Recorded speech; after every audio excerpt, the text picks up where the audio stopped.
What the hell that mean? Anyway.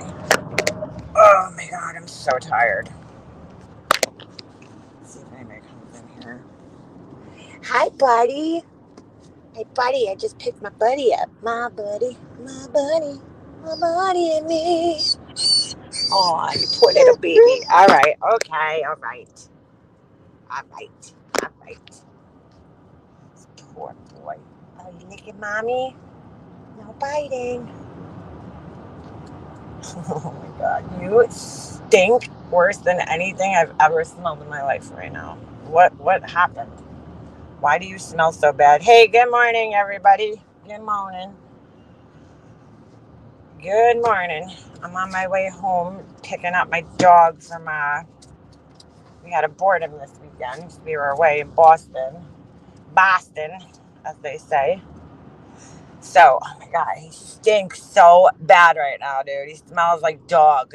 You ever walk into people's houses and their house just smells like wet dog? Ugh, that's what he smells like right now. Like Fritos or something. I don't know. He just stinks. But no chewing. I go to pick him up at this place that we board him up, and the lady's like, he likes to bark. I'm like, yeah, that's what dogs do, right? Like, thank you, Captain Obvious. It's like, yeah, he likes to bark. Like, I'm like, okay, well, he's a dog and he's a puppy. He's only 4 months old, so he might, enjoy a bark from now. Ow, you can't bite me while I'm driving. Can't do that. Good morning. Yeah, I'll be home in a few minutes. I just probably should have waited till I got home. Ow, no biting. Can't bite mommy. She's like, he'll sleep good today. I'm like, yeah, hopefully. No. So, yeah, big dope. He looks like he grew twice the size in like 3 days. We went to Boston. Well, we weren't exactly in Boston, but we drove through it. The first time I ever been to Massachusetts, and then we had to drive into New Hampshire too. So ow, you little fucker! That was the first time I ever drove into New Hampshire or seen it. But my son had a tournament this weekend, so we had to go drive, long drive. You know, lots of hockey, and then home on Monday. I got one day off, and then it's like the week starts again, running around nonstop, dude. I'm exhausted. And all his games this week, for some reason, all of his games this weekend were at like 7 or 8 a.m. I'm exhausted. But his team went 5-0, totally undefeated. I couldn't believe it. So that was cool. Not that they got anything, but, it helps us out. It helps the team out in like the national rankings, I guess. Um, so yeah, it was a good time. We had a good time. But I'm exhausted. I wanted nothing more than to sleep in today. My son, I was like, get out of bed. He's like, no, I don't want to go to school. I'm like, you already missed Friday. You got to get out of bed, dude. Like, you have to. So, hey, Kate. Good morning. I'll be home in like 2 seconds. Well, 2 minutes probably. So I'll be able to look at the chat better. But I hope everybody had a good weekend. Yesterday was like September 11th. And for the first time in all the years, okay, since September 11th happened, like I always put the memorial reading on. I always watch it. I've watched it every year since, it happened. Since 2002 when they started reading the names off and everything. And yesterday was the first time that I couldn't. I wasn't home and we were so busy. We were, traveling, and it was crazy. So it's the first time in my life that I haven't watched the memorial reading for September 11th, because I always watch it every year.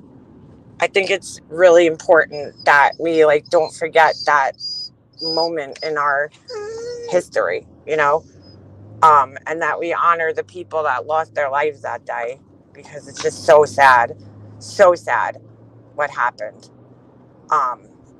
And the worst part is China. I was just talking to the lady, because the place where I board the dog, the guy actually used to train police dogs. And so he has photos down at, the World Trade Center site where his dogs were sniffing for explosives and shit. And and I'm looking at the pictures and I was like, oh my God, I said to the lady behind the desk, I'm like, I can't believe how old these look. Like I can't believe these pictures look so dated now.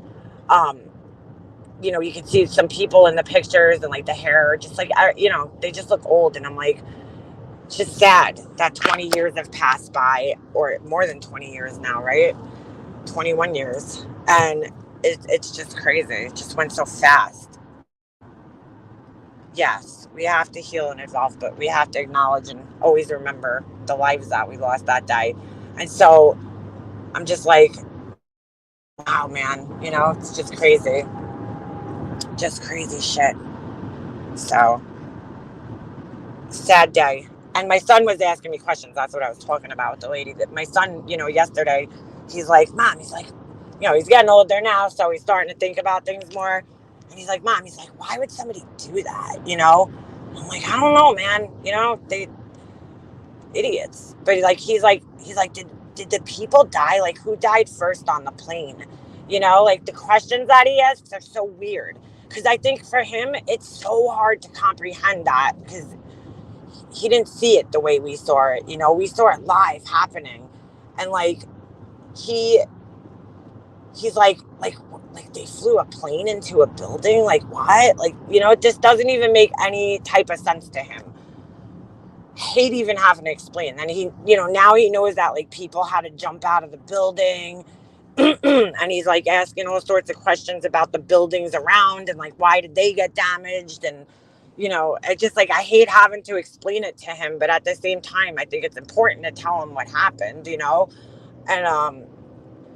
And he's asking like very specific questions, and I'm like, listen, dude, you don't have to worry about this stuff. Like, don't think about this stuff. It's not, you know what I'm saying? Like, you shouldn't even focus on these types of things at your age. Don't think about those types of things. So sad.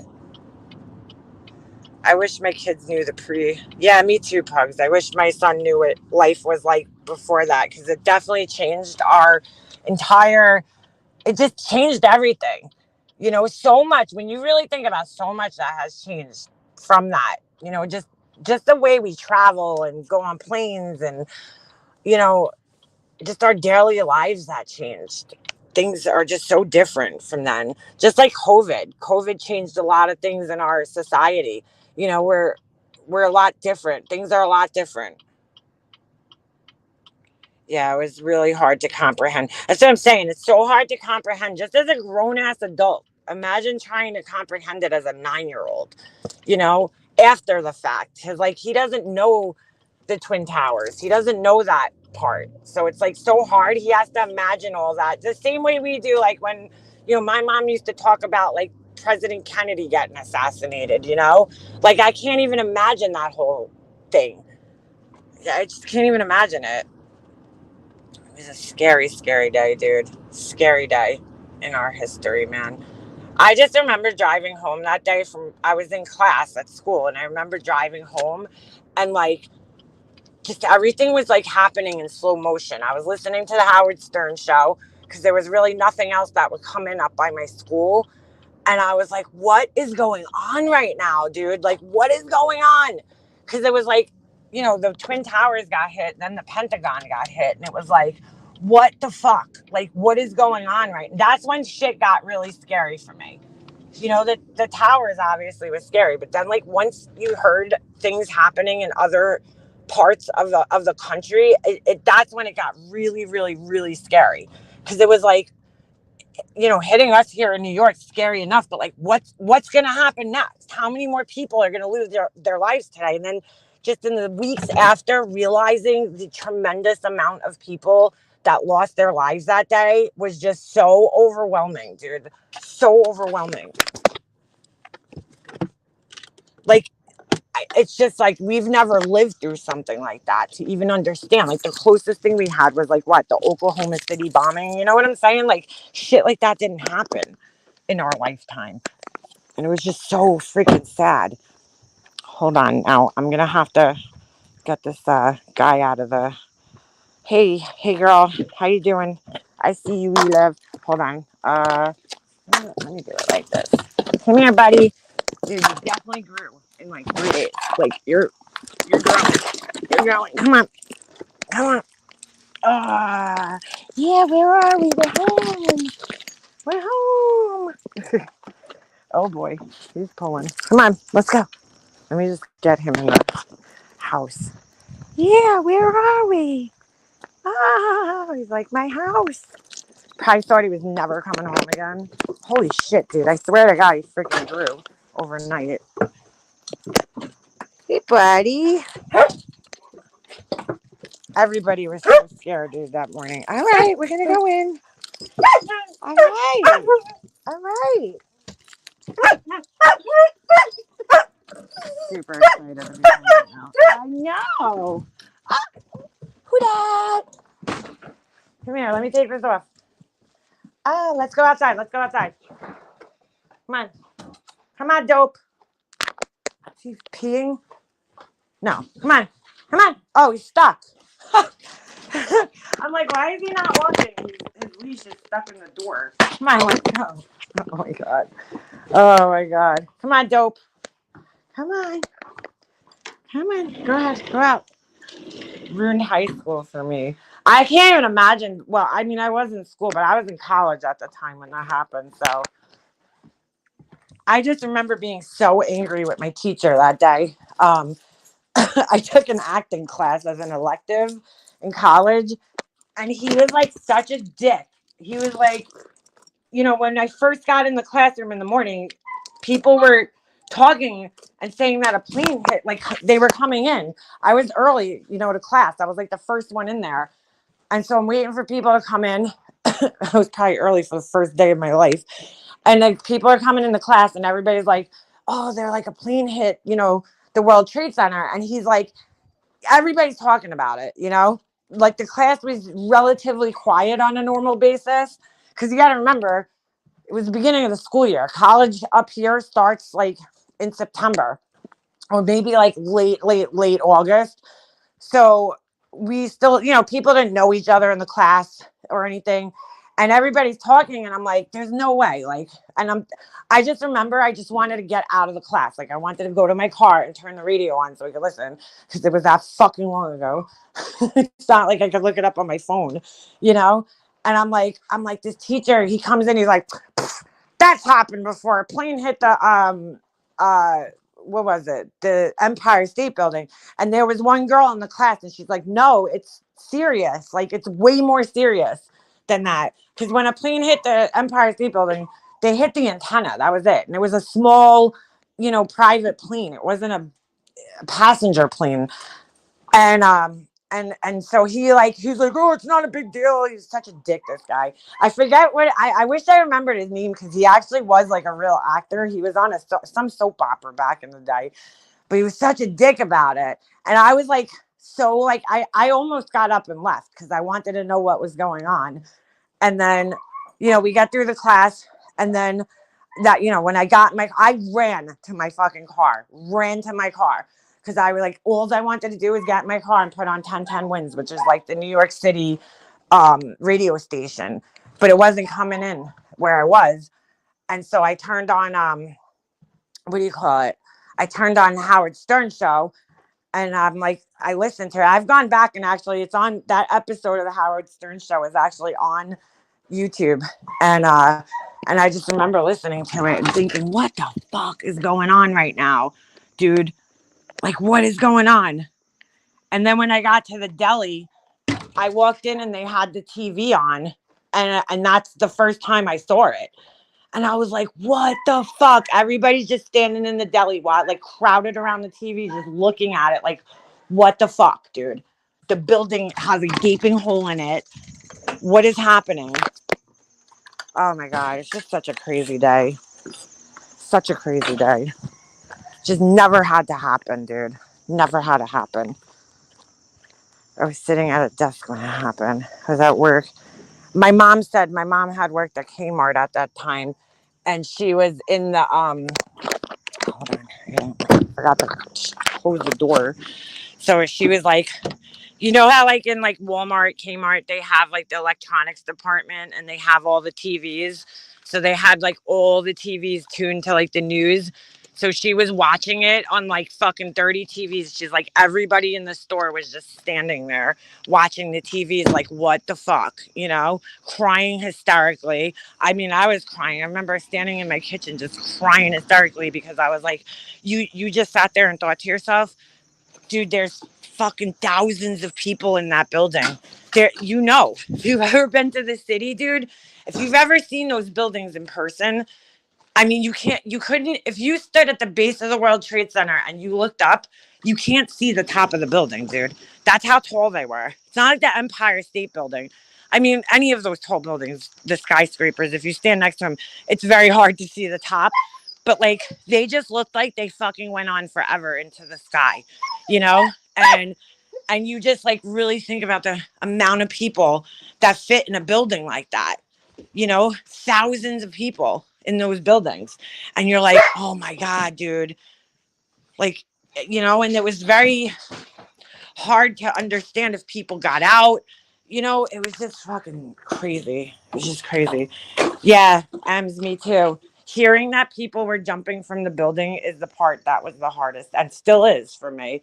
You know, that's what Jesse was asking about yesterday. He's like, Mom, like, what happened when they jumped? Like, could you imagine being faced with that decision, either burn to death or jump to your death? Like, what? I can't even like I just can't even fucking fathom that, dude. Having to make a decision like that. Oh my God. All right, buddy, calm down. Thank you, Jackson. Have a good day. Here, come here. Come here. I know, buddy, you're home. Here, you want puppy chew? Puppy chew. I thought he was gonna forget me. My boyfriend was in Saudi with immediate orders to return stateside. I was heartbroken when the people jumped out of the buildings. Yeah, that part for me was like just so they were showing it. Like, dude, you could see the people. I'll never forget the next morning opening up Newsday and that photo that we've all seen. We all know this photograph. Oh, I could just cry thinking about it. Of that guy, that just one guy, you know, down the building, halfway down the building, and you see his tie just flapping in the air. He's head first. And I'm like, dude, that's probably one of the most powerful pictures taken from that day. I mean, just says it's that picture sums the whole day up. It's like, dude, these people were forced to make just such a horrible decision that day that's just incomprehensible to those of us who don't even, you know, I just can't even think about that. I can't even think of having to make that decision. It's like, should I burn or should I jump? Oh my God, dude. It's fucking terrible. Oh my God.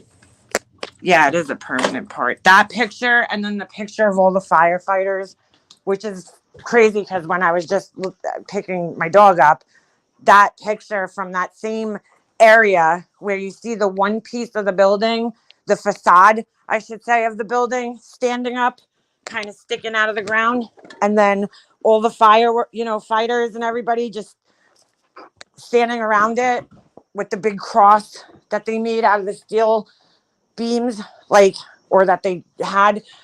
Just, oh my God, those two pictures. And then the one with the priest too. That was fucking heartbreaking when they found the priest's body in there. Oh my God. Father Michael Judge. Yeah. Yeah. Like, dude, those pictures are just, I just like, I'll never forget getting the newspaper that day. I think I actually have that newspaper. My mom saved it and I have it somewhere. And just, you know, like, just fucking what? Just looking at that and saying, holy shit, like, is this real? And that cloud of all that smoke stayed over Manhattan, you know, Brooklyn, Queens for like a month, dude. It seemed like I don't know if it was a month, but it seemed like a month. I remember just turning on the news every day and just like, looking to see like, did the cloud clear up? Have they found anybody? And it was pretty much, unfortunate that we knew we weren't going to find people. And that was like the hard, another thing that was so hard to deal with. The angry Pepper said the people falling sound like someone trying to break a door down. Yeah, it was, I don't know if it was that year, later in 2002, I believe it was. This, it was on HBO. And I suggest if you don't know much about 9/11 or you didn't follow or you don't know this documentary, I forget the name of it, but it was an HBO documentary that these two brothers were making. And they were following around the firehouse that firehouse that's in that station, that district. And they were there through the whole day, and they followed around Giuliani. And it was a really good documentary. But in that documentary, you could hear them going into the building, and you could hear the bodies hitting the whatever it was. There was like a canopy or something that they were hitting in the building. And I mean, it was so loud, and you just hear one after another. And it's just like, holy shit. I'm trying to think of the name of that documentary because it was a really good documentary about 9/11. And like at that time, I really, from watching that, had a great deal of respect for Giuliani because like he was out on the streets. He didn't go and hide and hunker down in some office. He was in the streets. It was like a war zone, and he was walking around that war zone. And he was just a regular person that day. But now I can't say I have that same respect for him after the way he's been fucking acting lately. And listen, if you're a Trumper, that's great, but he's fucking lost his goddamn mind. And maybe that's part of it. Maybe 9/11 fucked him up. You know what I'm saying? I don't know. But, he did. I'll always respect what he did on 9/11. I'll put it like that. I just like, now he's lost his goddamn mind.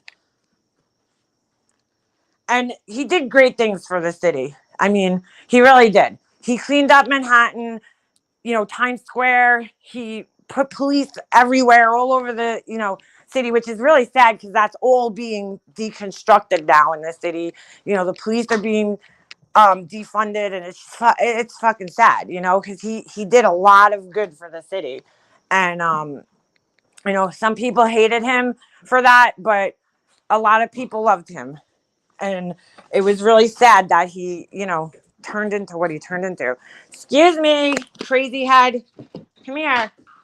We're not chewing shirts up today. Oh, boy. Oh, boy. Obi's home. Get out of here. No. You're getting too crazy. Getting crazy. Always a friend of the jewels. I think the doc is just called 911. Yeah, I think you might be right. See you later, girlfriend.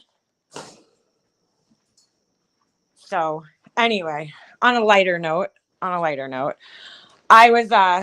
had to pick the dog up this morning, right? So I go, obviously, I always listen to YouTube sometimes, when I'm driving and shit. But I had to stop at Michael's really quick to grab some paint for something that I'm working on, right? So I go to Michael's. And I saw that, I go on YouTube, and I saw that Science Girl had shared a video from Savage, okay? And I gotta show you guys. So I'm gonna have to get my laptop because I'm sure Savage won't mind if I play this, but I just feel like this needs to be shared because we talked about this the other day on my channel. So I feel like it's important to follow up on things. You know what I'm saying? Hold on a second. Let me get my plug. We're gonna take a look at this. Okay, I just gotta get on my laptop first. All right, buddy. I hear you. My friend. I love you, buddy. Here, take your puppy chew. There's your puppy chew. Oh, look, there's your puppy chew. Come on. Now we need to fight the terror within our own country. Yeah, we do. We absolutely do. All right.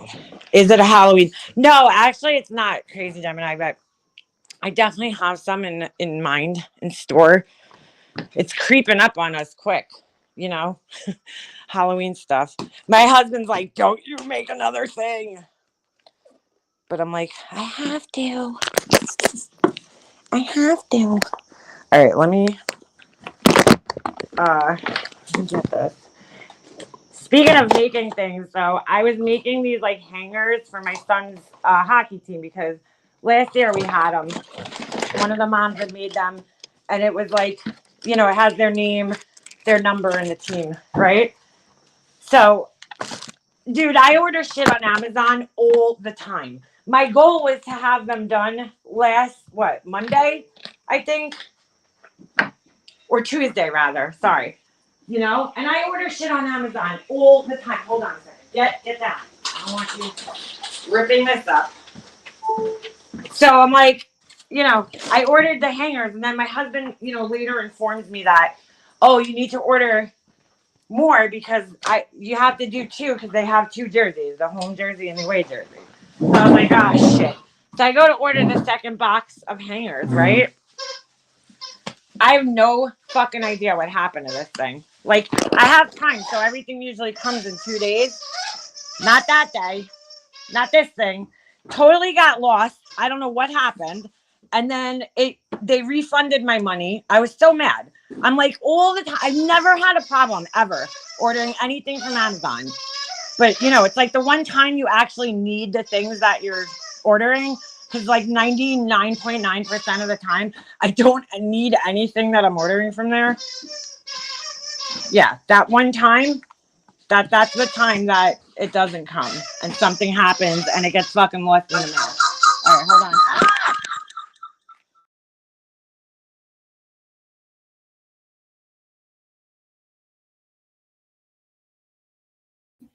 Forgot to add myself to the stream.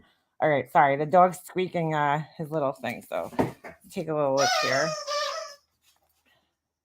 The thing's so loud. I see you. You got your pickle? Okay. Oh, yeah. So much for him sleeping when he gets home, huh? Yeah. Yeah, you got a giant pickle. My son, my son went to like Target with my husband one day and he comes home with this giant stuffed pickle. And I'm like, are you kidding me, dude? Are you kidding me? He's going to town, yeah, right? He's going to town on that thing. All right, so let me see. I'm trying to play tug of war and find this at the same time. So give me a second. Buddy, mommy's nails are gonna.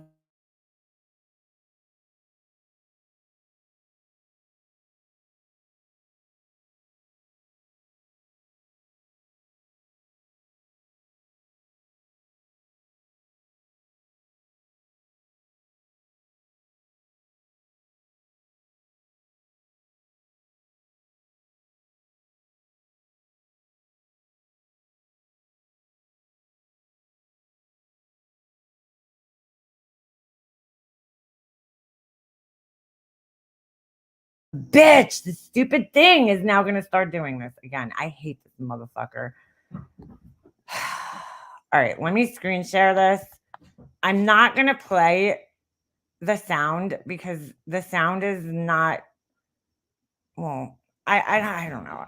I didn't play it the other day because I just don't feel like it's appropriate. Um,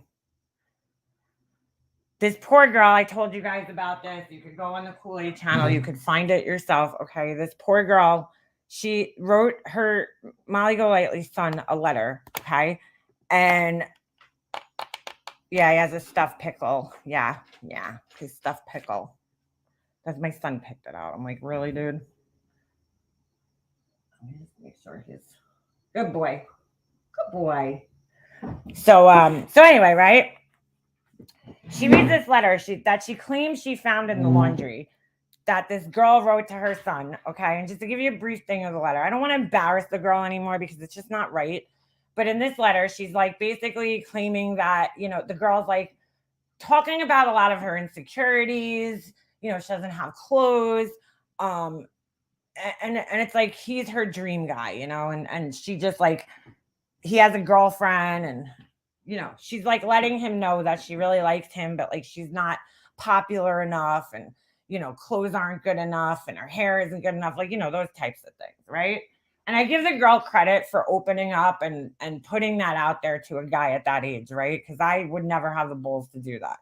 And I can relate with the way the girl felt, because I think at that age, 14 years old, dude, that's such a fucked up age. Like, bring yourself back to being 14. I don't know about you. I had girlfriends at that age that looked like they were 20, and they matured perfectly. You know what I'm saying? But I was one of those like awkward fucking kids. Like, I went through a definite awkward stage at that age, and I was very insecure, and I was, self-conscious, and just I think a lot of girls are, even the pretty ones, usually the pretty girls are the most self-conscious ones, in my experience, right? And it's like, to put that out there on a public platform when it's like nobody here needed to fucking hear that letter. Nobody. So I see that Science Girl shared this post, okay? She puts this letter out on, not Science Girl, Molly Golightly puts this letter out, and I just thought it was so fucked up. I know, Band-Aid, my dog. This thing is going to keep muting me, so I'm going to have to like restart, but let's try to get through this. So that's why I'm not going to play the sound on this, because I just don't think it's necessary. You guys, if you saw the video, great. If you didn't, that's fine. I just gave you a brief description of what happened there. Okay. She read this letter that was extremely personal, from this girl to her son. Okay. Now, I'm not sure like the origins of this, but this is on Savage's channel, and I'm playing it, and I don't give a fuck that her real name is on here, because she says her real name all the time. Okay. So whatever. It's from Facebook, and apparently there was a group. And if you look at the thumbnail here, okay, on the side, you guys see it right here. I'm going over it. Hey, give me that. Hold on a second. You're a little sleepy. You're a little sleepy boy. You are such a sneak. You sneaky boy. All right. So anyway, apparently there's a group on Facebook that's called Friends of Hershey, right? And somebody must have made a post. Now that's the part that's kind of missing from this post. Like, we don't see the actual post, so I have no idea what the actual post says, right? It's not shown in the video. So I don't know who made this post. I don't know if it was somebody from YouTube. I don't know if it was somebody in her town that found it. Like, they don't really say that in this video, but they do show the comments, and like just her fucking explanations and her defenses is the part that I find personally disgusting. So we're just going to take a look at that. Okay. So, I don't know if this post is still up. I don't know. I don't know anything about it except for what I saw here in this video. So somebody writes, I'm assuming that somebody either posted the video, right? Or they talked about the video in some way.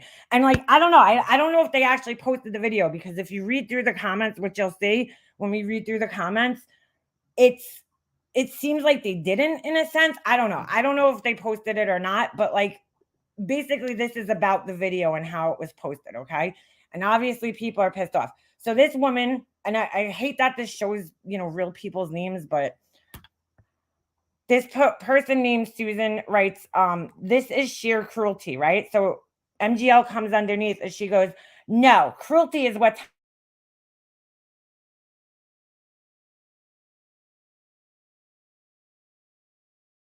all right, this fucking thing with this muting bullshit. All right. So she says, no, cruelty is what's happening in the Hershey High School bathrooms. Ever wonder why Hershey police are always there?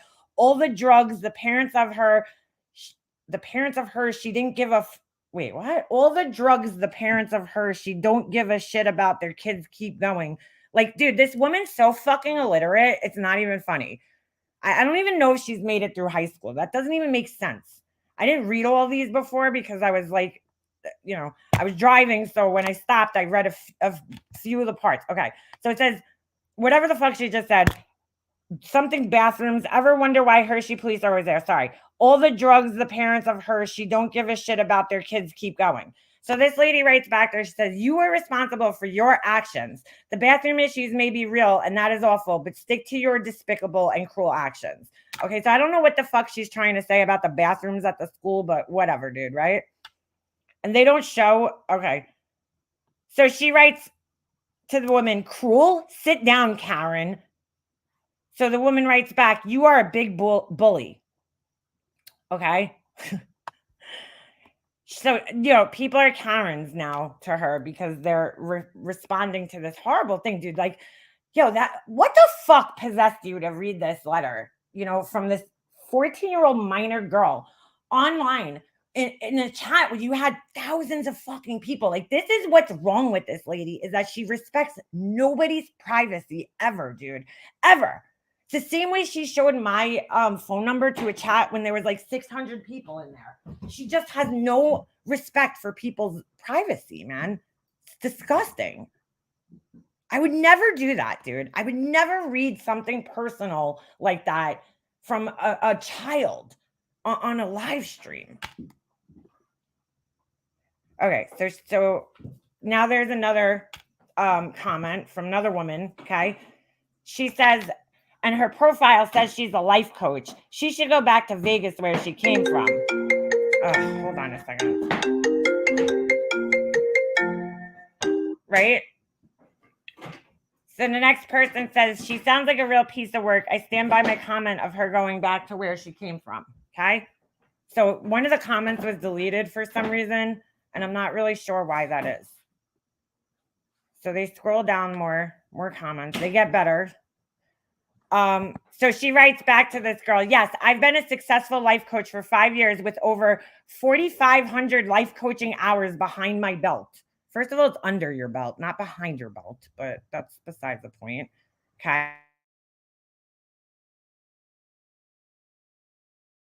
These are all people that live in this, her town. And it's really funny because she's always like, oh, I bet you so-and-so is so hated in their town. But it's like, dude, like you piss people off with this. Get down. So then somebody says, shame on that lady. I wonder what she will do if she is the mom of the girl. Okay. And then that comes into play. People are like, that's awful. What in the world? So I don't know if somebody wrote a post, just explaining this situation. Like, I don't know if they put the video up there and explain the situation. I don't know how this all went down. This is just awful. Shame on her. Just because her son gave her the letter did not mean she had the right to read it on YouTube. I feel so bad for this poor girl. Okay. So listen to what she replies with here. She's fucking sick, dude. Let me just let this scroll for a second. And I'm sorry if I can't see the chat right now, if anybody's talking to me. She goes, don't feel bad. He's taken her to homecoming when we went out to dinner last night, and I'm getting her shoes and a whole bunch of new clothes. She's a sweetheart. No punctuation in this, by the way. She just feels like she doesn't belong because she's adopted. So now we're going to reveal more personal information about this girl. She's adopted and she doesn't have any clothes and she thinks she's ugly and has low self-esteem. And I'm going to change that. Dude, okay? You are not fucking, this isn't Clueless, okay? Like, this bitch thinks she's seriously taking on this charity case, girl here to give her a makeover now and make her feel so she's trying to flip this thing around. You just revealed all this super personal, emotional stuff about this girl. And now you're trying to act like you're the hero of the situation. Oh, well, I'm going to buy her new clothes in this because, but you'll see she just keeps going and keeps revealing more personal shit that nobody in this town. Now, mind you, this isn't just on YouTube, right? This is in the town. This is in the town that they live in. So there's a very high possibility that people reading these comments are going to know this girl. So sick. But, She's like fucking, it's just crazy. And then she writes, they are just trolling. I'm a victim's advocate. Some people hate me. I stand up for victims. No, bitch, you make victims. You make victims. You're a victim maker, is what you are.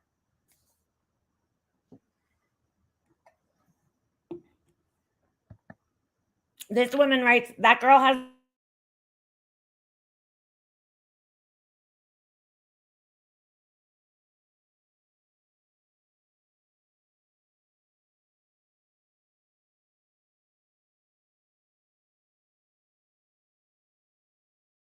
fucking thing. Sorry.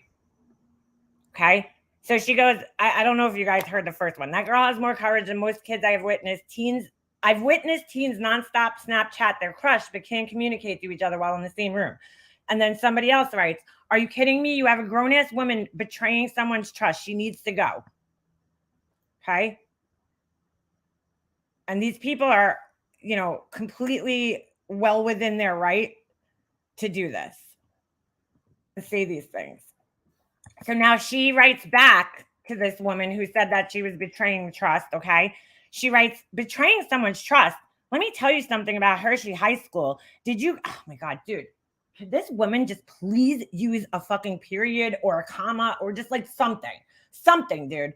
Put a fucking asterisk there just so that we know that the sentence is ending somewhat. You know what I'm saying? Like her fucking punctuation is atrocious. Atrocious. How lazy are you that you can't type this out? I think I want to blame that she's using voice to text, but like, it's not working out for you, girl. Your voice to text is playing you for a fool. So it doesn't understand New York accents or Jersey accents, like it don't work for me. I never use it because it never fucking understands me, because I have a New York accent. So anyway, it's just unbelievable. So she goes, are you kidding me? Betraying someone's trust. Sorry, she didn't write, are you kidding me? The other lady did. Let me tell you something about Hershey High School. Did you guys know the kids are getting beat up and recorded in the bathroom? And did you guys know that this drugs being sold in the bathroom? What about the girl that overdosed in the girls' bathroom last year?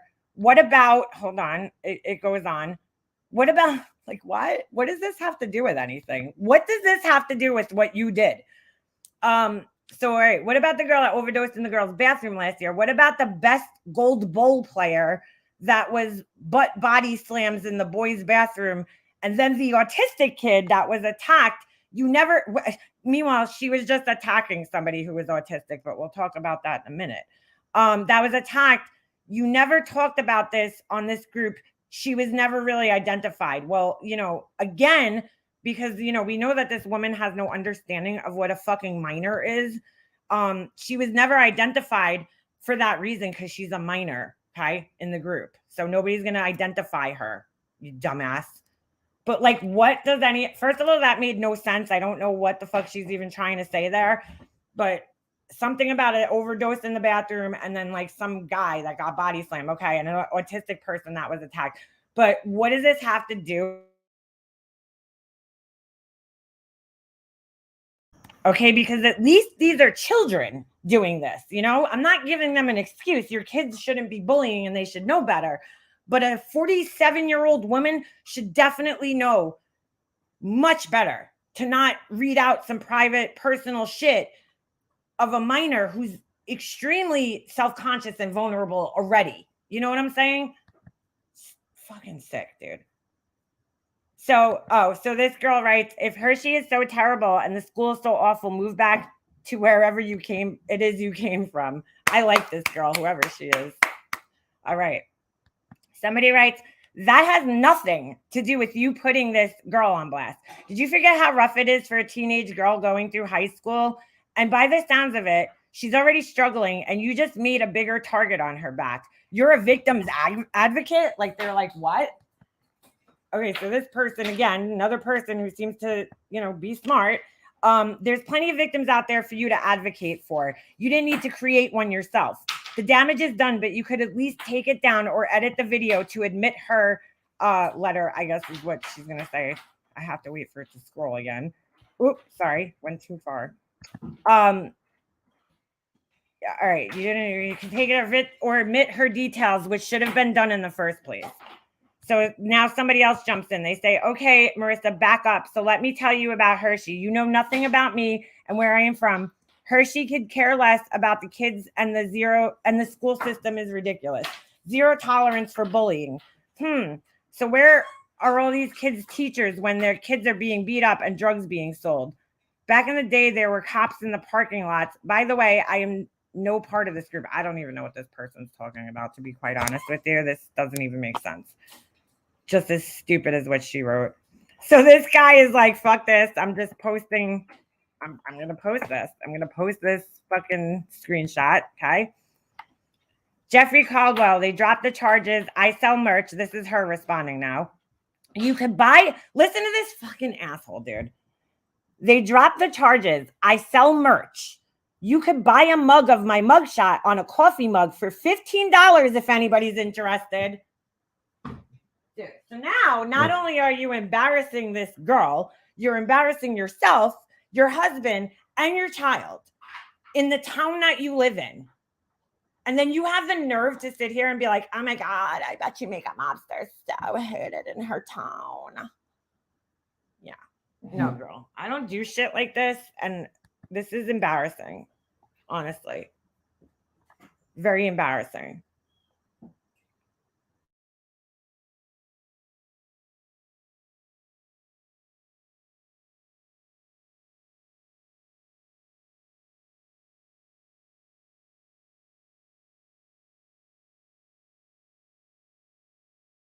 Sorry, my thing muted me again. Why would somebody buy a mugshot coffee cup of an off-brand version of Anna Nicole Smith? That's a great comment right there. Oh my God, dude. Unbelievable. She goes, well, I sold over 1,500. They think it's cool. Oh my God, dude. Dude, I just can't. Somebody else writes, oh my God, that poor girl who wrote that letter. What a disgusting thing to do to her. Okay. So nobody's agreeing with this. There's one person that I saw. That is discussion. Why would she do that? What a horrible woman. Okay, so she writes back now because, she just can't, she cannot see or take responsibility that, like, you know what? Listen, dude, people make mistakes. You know what I'm saying? Like, all right, maybe you weren't thinking in the moment, but instead of just taking the responsibility and just saying, you know what, I wasn't thinking, or I made a mistake, or I could understand your perspective. Maybe I shouldn't have read that. I apologize. I'll take the video down. It was wrong of me. This is how a narcissist, this is basically the whole purpose of me reading this, right? Is because this is how a narcissistic person deals with being confronted with their own behavior. It's like, I'm not going to take any responsibility for this. I'm not going to apologize. I'm not going to, see anybody else's perspective of this. I'm going to double down, and I'm going to defend my horrible mistake. Okay. And make myself look even worse. So she goes, you need to this is her now responding again. You need to reevaluate all the shit that's going on in the world and determine the meaning of disgusting. There are kids out there that are being trafficked. There are kids that are being abused on a daily basis. And you're calling me disgusting for wanting to help this girl. And now my son is taking her to homecoming, and I'm taking her out to get clothes and shoes. We also took the girl out to dinner. Like, that's going to solve all this. Again, life coach, okay, here, this is going to solve all this girl's, like, deep emotional insecurities and issues, right? Just throw some fucking new clothes on her. Because again, she thinks this is the movie Clueless, that you're just going to throw some new clothes on her, polish her up, you know what I'm saying? And send her out into the world. And now that she's dating your son, that's it. Problem solved. She won the prize of all prizes here. I mean, dude, and you brought her out to dinner too. So, that solves all her problems. Just like buying Princess a new, Tom Ford sunglasses was going to fucking like solve all his.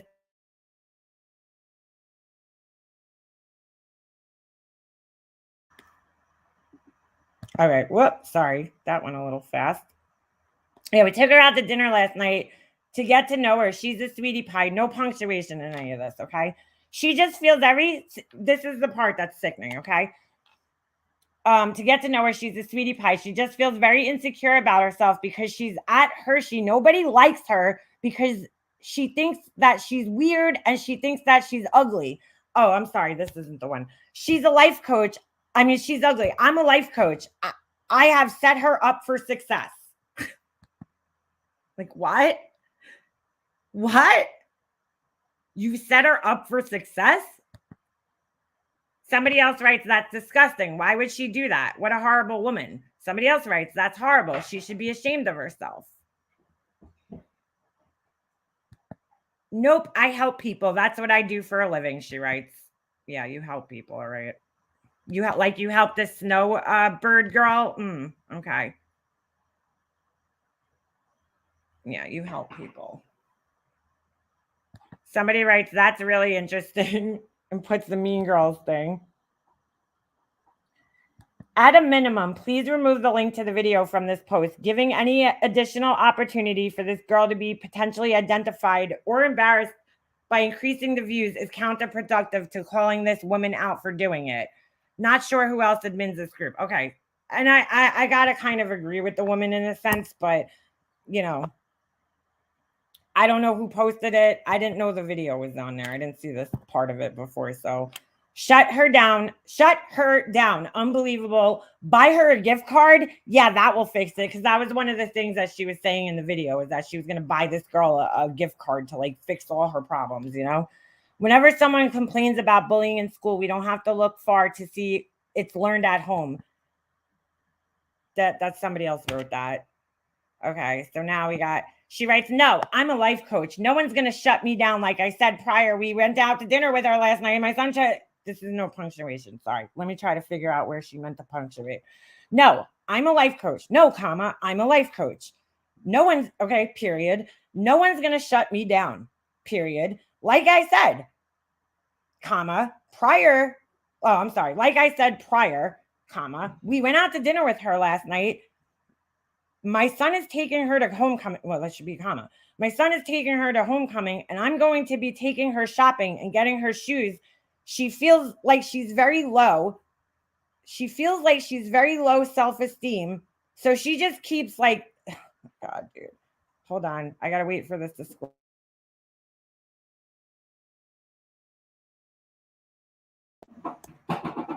She feels like she has very low self-esteem. Hold on a second. Because she's adopted, all right? We don't need to know this. She's mixed, and they treat her like shit in school. So I'm going to take her out shopping and make her feel better about herself. Thanks a lot for caring. So now she just made it easier to identify this girl. Because I'm sure, hold on, I just got to get the dog some water. I'm sure in the nice little,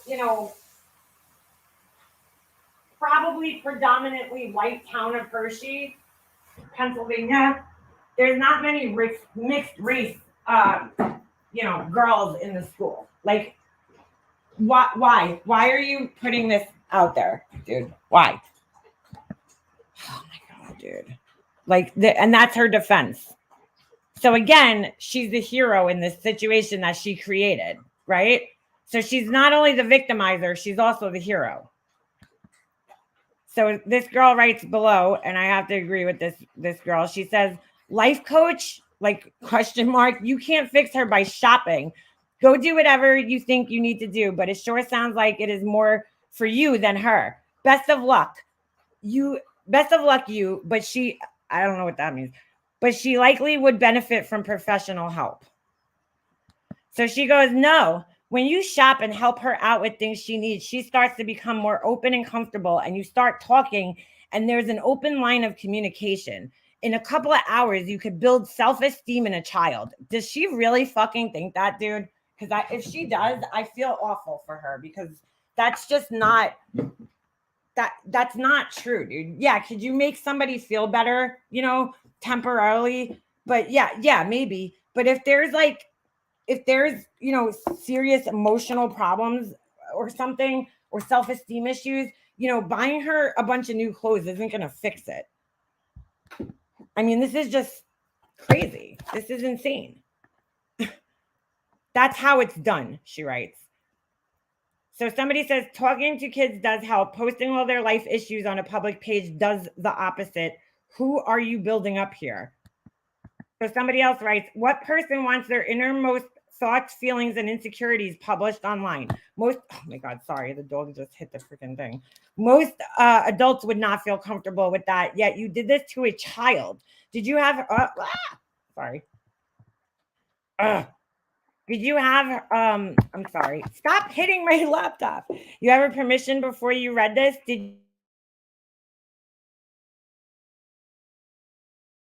Hold on here. We're having technical difficulties. Did you have her permission to talk about her now? Take a child shopping. Do something to help the child's self-esteem. Those are wonderful things, but you don't need to make a show out of it. Okay, so it's not just like haters on YouTube that are you know what I'm saying, that are criticizing her actions. Good deeds should be done with intention and not for attention. I like that.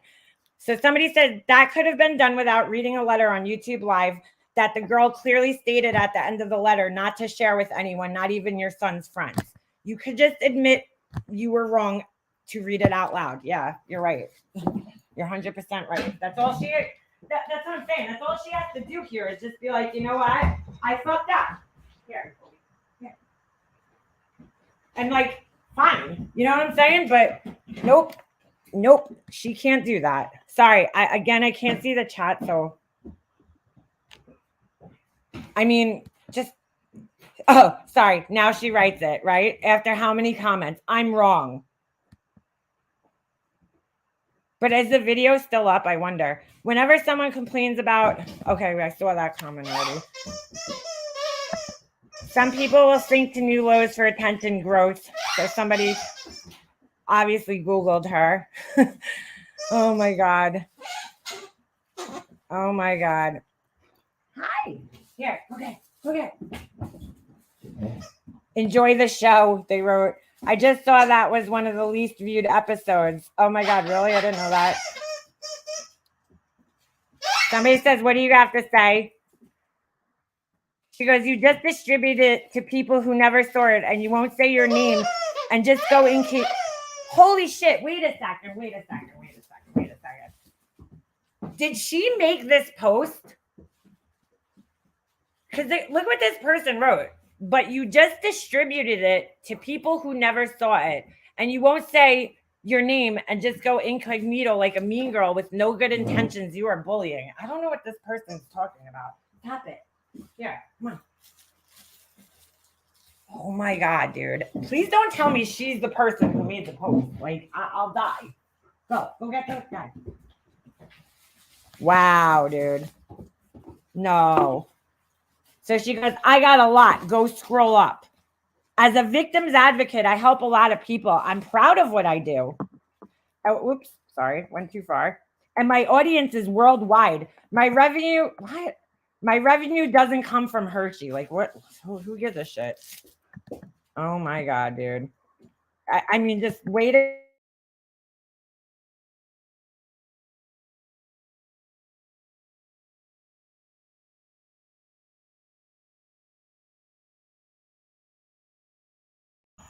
Sorry, dude. I hate my laptop. This is totally getting out of control. Who are the adults and who are the kids? Bottom line is every parent that has a child at school needs to set a date and stand outside and rally for your kids and their education. Right? This person's just like, let's. It's not even pertaining to this. I think calling out online bullying of a teenager by a grown woman in our community is appropriate. I'm appalled, and I'm glad to know this is. I know this. I'm sorry about this, as I have teenagers. Okay. I mean, this is just crazy, dude. She's exposed what she is complaining someone else exposed. No, not all right. I don't know what that means.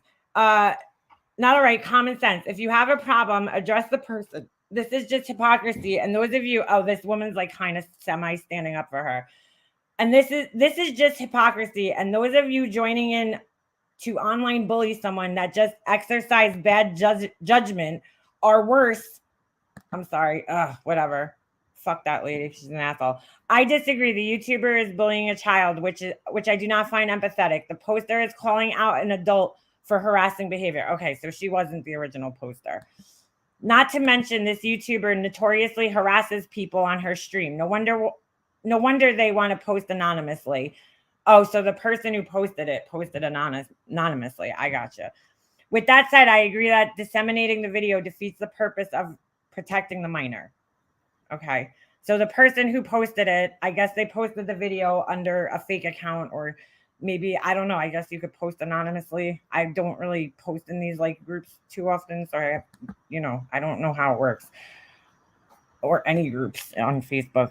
The girl was out to eat with us and is getting a new wardrobe tomorrow. Not a bully. Now it's changed from like a couple of clothing items to a whole new wardrobe, right? The more and more people hammer her, now all of a sudden it's a new wardrobe, It's like, give me a break.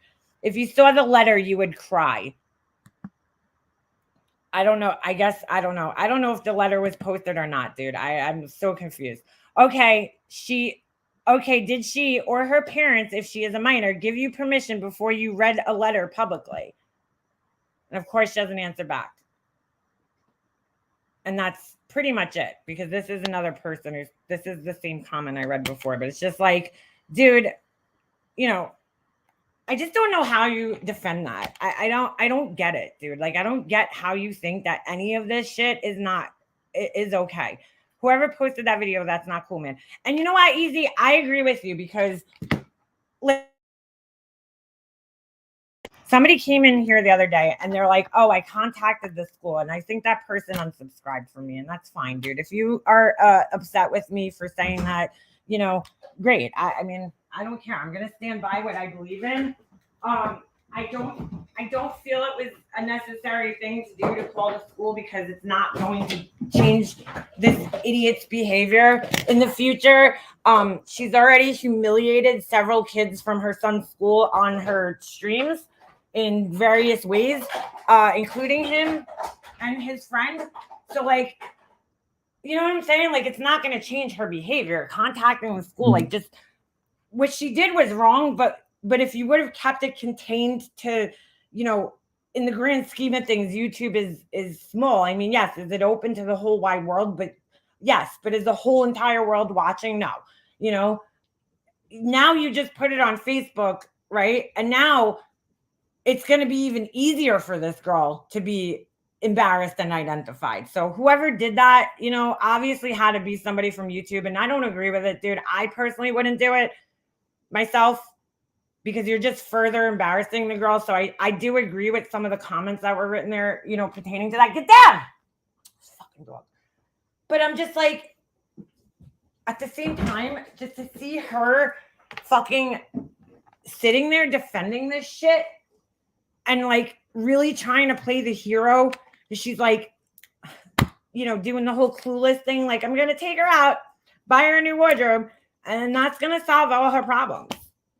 That's just sick, dude. Just sick.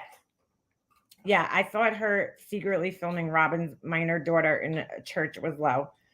And it was. So, hold on a second. I have to switch over here to my phone. Hold on. Just get the other me off here. Okay. Because I have to restart my laptop. It's annoying me. I mean, I don't know, dude. I just don't get it. I don't get it. She really just does not care about anybody's privacy. So last night I was, came home. I had just gotten home from my trip, and I'm listening to Alicia, to Science Girl, right? And I heard the clip earlier in the day, or maybe, the day before, when I had 5 minutes to actually sit down and listen to something on YouTube. And it was a clip of this girl, of her yelling at this woman who came into her chat named Snowbird, I think it was. And she's screaming at this woman, because the woman was like, hey, where's my wrench? Like, my wrench is gone. And she's like screaming at her because, oh, you're a $25 Patreon, and wrenches usually go to $50 tier, and she's like totally humiliating this girl. And then of course has to say something, which like, again, nobody needed to know this. It's completely irrelevant. But she tells people that the girl's autistic. And she like blames her autism, basically. And I was just kind of like, what the fuck? You know? All this girl did was come into the chat and ask where her wrench was. Why is she getting screamed at? Again, just publicly humiliated, because narcissists love doing that. They love to publicly humiliate people. So publicly humiliated so that all her chat can now jump in and jump on this girl. So she took the wrench away and she, I guess, blocked the girl out of her Patreon. So the girl was in Alicia's chat last night and I'm listening. And this was the really scary part for me, okay? Alicia's telling her things. Barnyard was up there, aka Diamond Cutter. I'm always going to call her Barnyard because that's just how I met her, you know? She was up on the panel too, and they were all having a conversation. And this was the part that bothered me, right?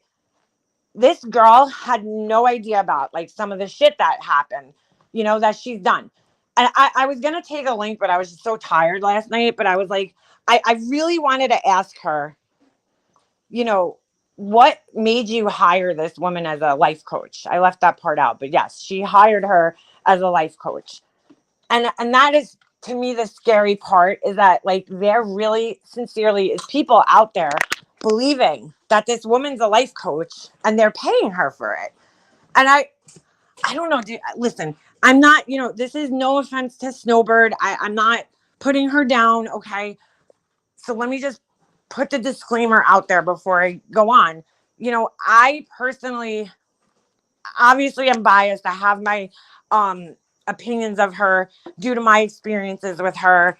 And when I personally found her, you have to remember I'm coming off of just, doing a lot of research about toxic personalities, narcissists, and all that kind of stuff. So I see her and right away, this shit's all fresh in my head, from doing my grief series and all that kind of shit. Well, it was kind of before my grief series, but like, I was reading up on all this shit prior to doing that series. So like this stuff's all fresh in my head. Okay. So as I'm watching this woman, all the things that I had read about and watched videos about and read books about, I'm like, okay, this is, this is what I'm seeing here. I see it.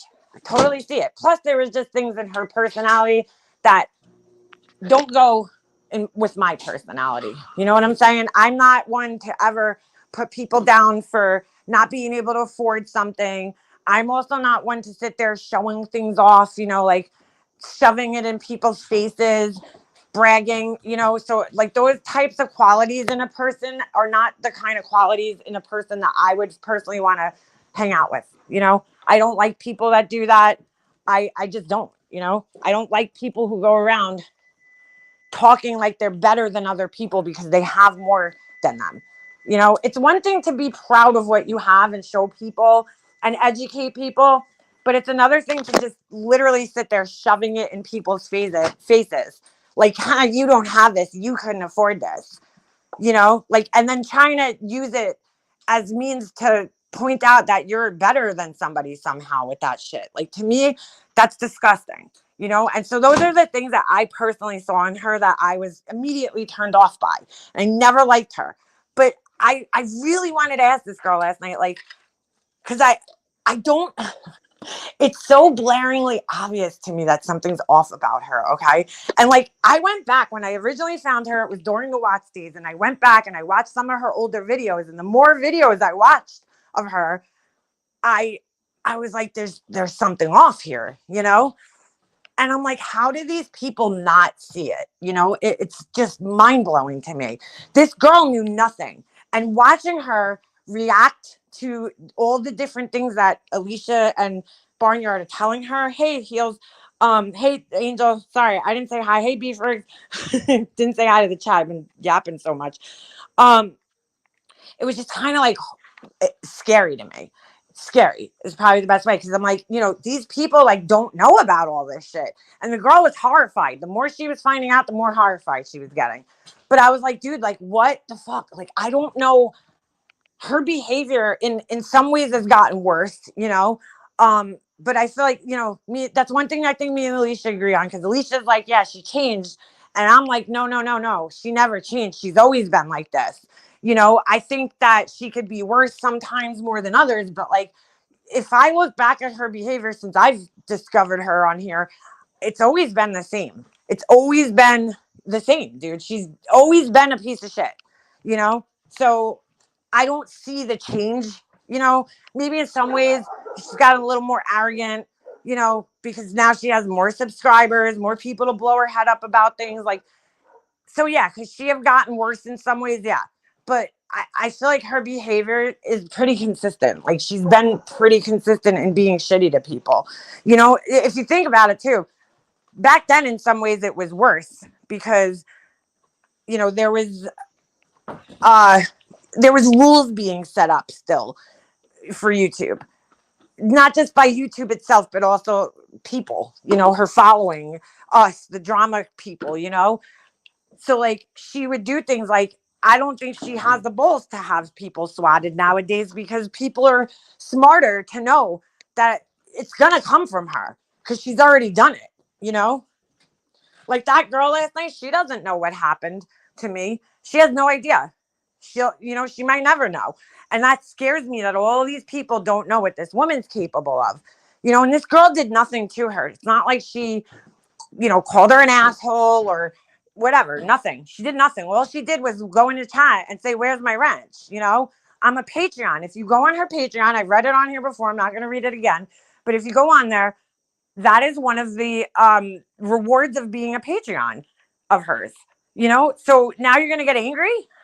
I mean, when people are like, hey, I'm paying for something. Well, this is somebody who doesn't understand the value of money, because to some people out there, $50 is a lot of money, dude, to some people out there. To me, it is, I pay it to go and spy in her Patreon. Now, this is a funny part, because I heard a clip of her saying, oh my God, people used to come in my Patreon just to spy on it. No, girl. That is not why she's talking about me, obviously, and that's not why I went in your Patreon when I did. When I went on your Patreon, I don't know how many times I have to explain this. It was right at the time when Oni was being outed as a swatter, okay? And you had said on your panel that you had some information, and I should probably find the clip, because I do believe that I have it saved somewhere, of her saying that she has information about Oni and the swattings in her Patreon. Okay, she said this on a live. So I was like, well, you know what? She's probably lying, but if it helps me get answers, like maybe she has a text message. This was my thinking at the time, and I don't think I've ever explained this fully, but this was my thinking at the time. If she has, let's just say she has screenshot between her and Oni, and he's admitting it, or you know what I'm saying, in text messages or something, that he called on me, because I was never able to actually get my 911 call, because New York does not release 911 calls. Okay, so I would have to hire an attorney, and then even then I wouldn't, I still, there's no guarantee that I would have gotten it. And then even then, okay, before I knew that, Oni was doing this to other people, even then, what if I paid all this money for an attorney, right? And I got the 911 call, and I couldn't identify the person's voice, because again, this is YouTube and I don't know everybody's voices. It could be a subscriber that I never heard talk on a panel. So I basically was desperate for answers, at that point in time, to find out who did this to me. And I had really no other way of getting them. So to me, $50 to go in her Patreon for a month was a lot cheaper than hiring an attorney or any of my other options that I had at the time to get the truth, So, because, other people that were swatted at the same time as me, hello, Starlight, I don't know about Mandy, but even like, Oni himself, he swatted himself, and I forget why, but he did.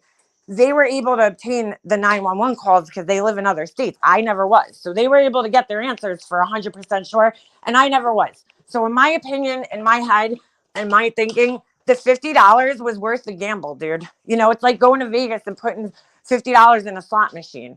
I had a feeling she wouldn't have the information that she said she had, but I figured, hey, it's $50. You know what I'm saying? I've spent $50 on way stupider shit. You know what I'm saying? It's worth the gamble. That's how I looked at it. So I went in there, right, Kate, they could disguise your voice too. Exactly. So I went in there, and of course, there was nothing in there, pertaining to Oni. And I was like, of course, because she's a fucking liar. But once I got in there, I stayed in there as a spy, obviously, like not a spy, but you know what I'm saying, to kind of creep. Because once I got in there, I was like, holy shit, she's doxing people. She's sharing personal messages, screenshots of text messages from former life coaching clients of hers in here, which is completely unethical to do. I don't care if you got in a fight with the person. I don't care if they, you parted ways with them respectfully. You just shouldn't do that. You take an oath, or you should follow the ethical code of life coaching. That's why she is a life coach, because she can't follow fucking rules, and she would never make it anywhere else where there's a governing body over her, right? That she has to take orders from, or follow some type of strict code that's enforced, There's nobody's enforcing life coaching. There's no rules, there's no governing body over life coaches right now. There needs to be, because of her. Because of her. I want to say people like her, but there is no other people like her that are doing this, because I truly believe that other people that get into the life coaching thing are going into it with genuine care and concern for other human beings and their lives and their privacy. Okay. That's not why she's going into it. I don't know what made her think that it was an appropriate position or job or career for her, but it's just not. She doesn't have the right qualities that one would need to be a life coach for people. You have to care about other people, you have to have concern for other people, etc., right? Hold on a second, I'm just scrolling up to read some comments here. But oh, Lee, I have that whole entire live stream recorded somewhere.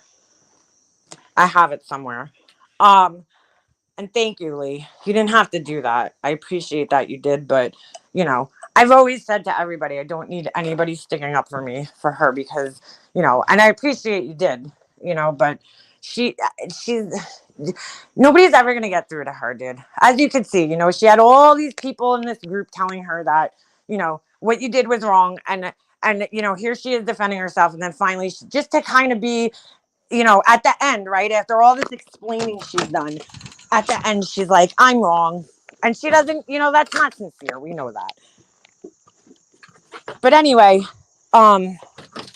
shit, I totally just lost my whole train of thought where I was going with this whole thing. But her Patreon. So I go in there, and that's really why I stayed in there, is because I'm like, holy shit, like Susan, Livingston, who's a subscriber, she hired her as a life coach at one point in time. Okay. And I go in there, and she's threatening her. She's threatening to out all her personal, shit that she told her. And then, she's sharing the screenshots of this argument that they had, and in her Patreon. And I'm like, dude, that's so fucking unethical, man. That's so unethical. You don't do that, dude. There's confidentiality, and you should abide by that. And she just doesn't. She just doesn't know what confidentiality is, and she doesn't respect confidentiality, and she doesn't respect ethics and codes, and you know what I'm saying? It's like, how do you do this, like, with a clear conscience? Like, you shouldn't share that with anybody, let alone, and at that time she only had like, what, 10 Patreons, maybe 20 at the most, but you don't share that with people. And she does it all the time. She wasn't the only life coaching client that she shared things about that shouldn't have been shared in there.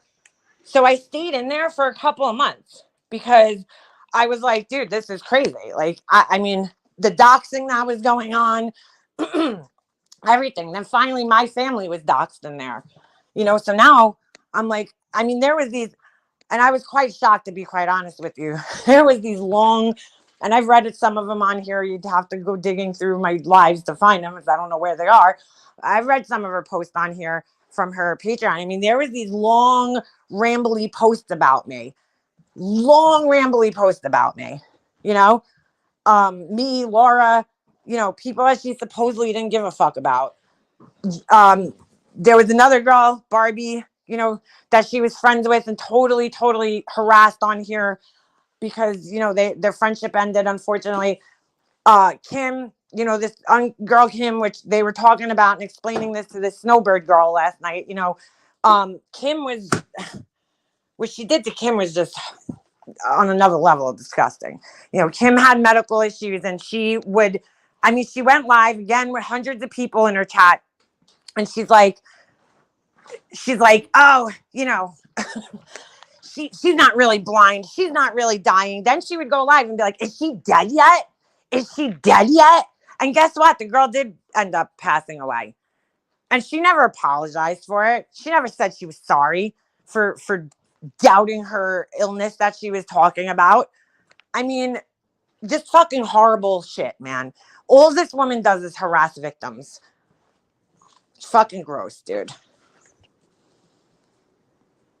I heard that, Nana. I heard that. Yes, I heard that. Now, I was watching something the other day. I saw comments or something somewhere, and people were arguing with Michelle about, you know, I think it was under one of the Kool-Aid videos, right? They were saying that, like, oh, Michelle, you should stop going on her panel. And, like, listen, dude, I'm not saying it's a two-way street there, okay? You have two extremely strong personalities that are going back and forth with one another.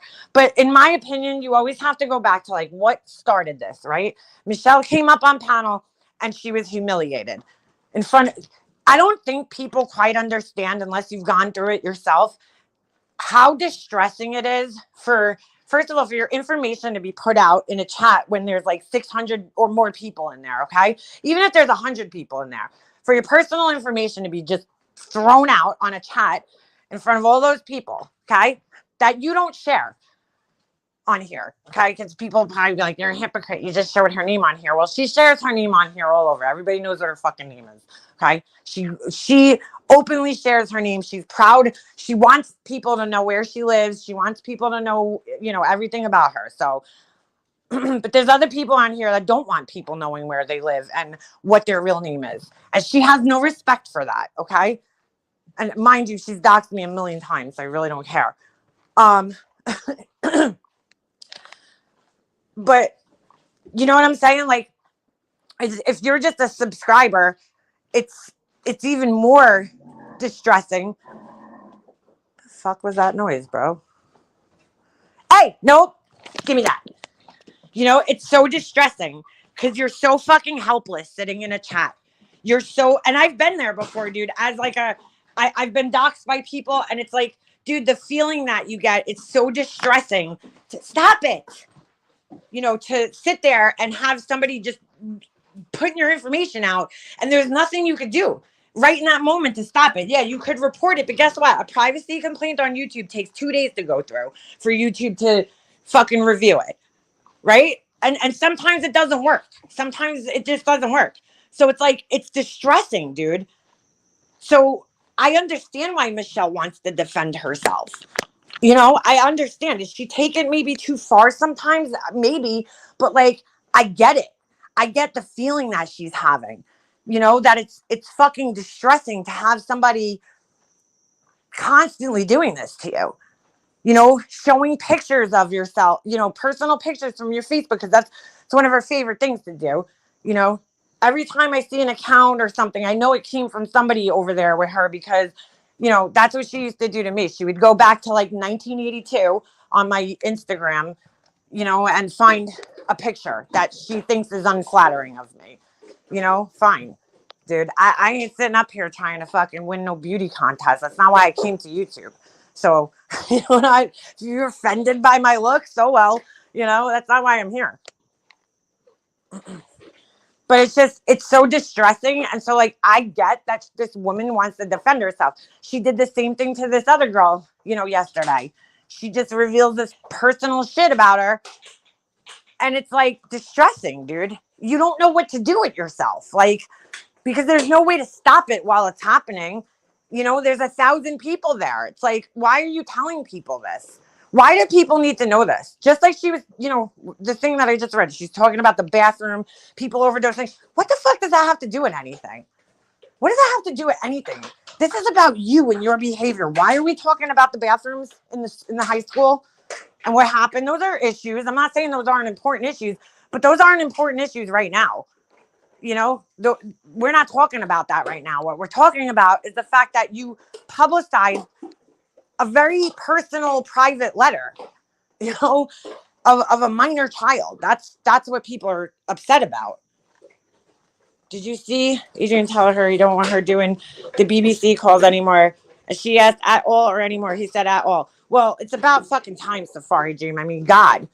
I mean, dude, that's another thing. Once or twice, haha. Okay, it's funny.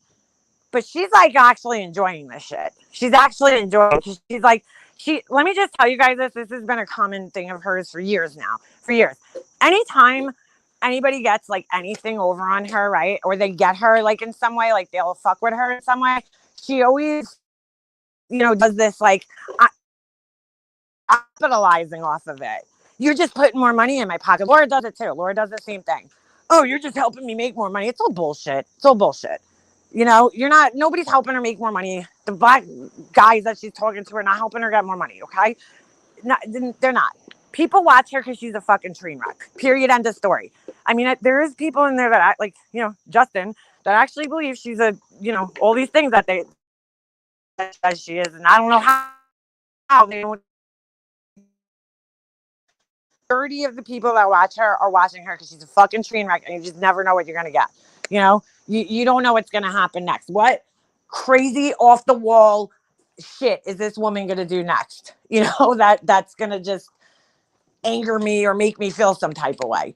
That's why most people watch her. I would say the majority of her viewers think that. There are some people that believe her bullshit that, she's like, I'm a victim's advocate. Yeah, they believe it. And that's, great.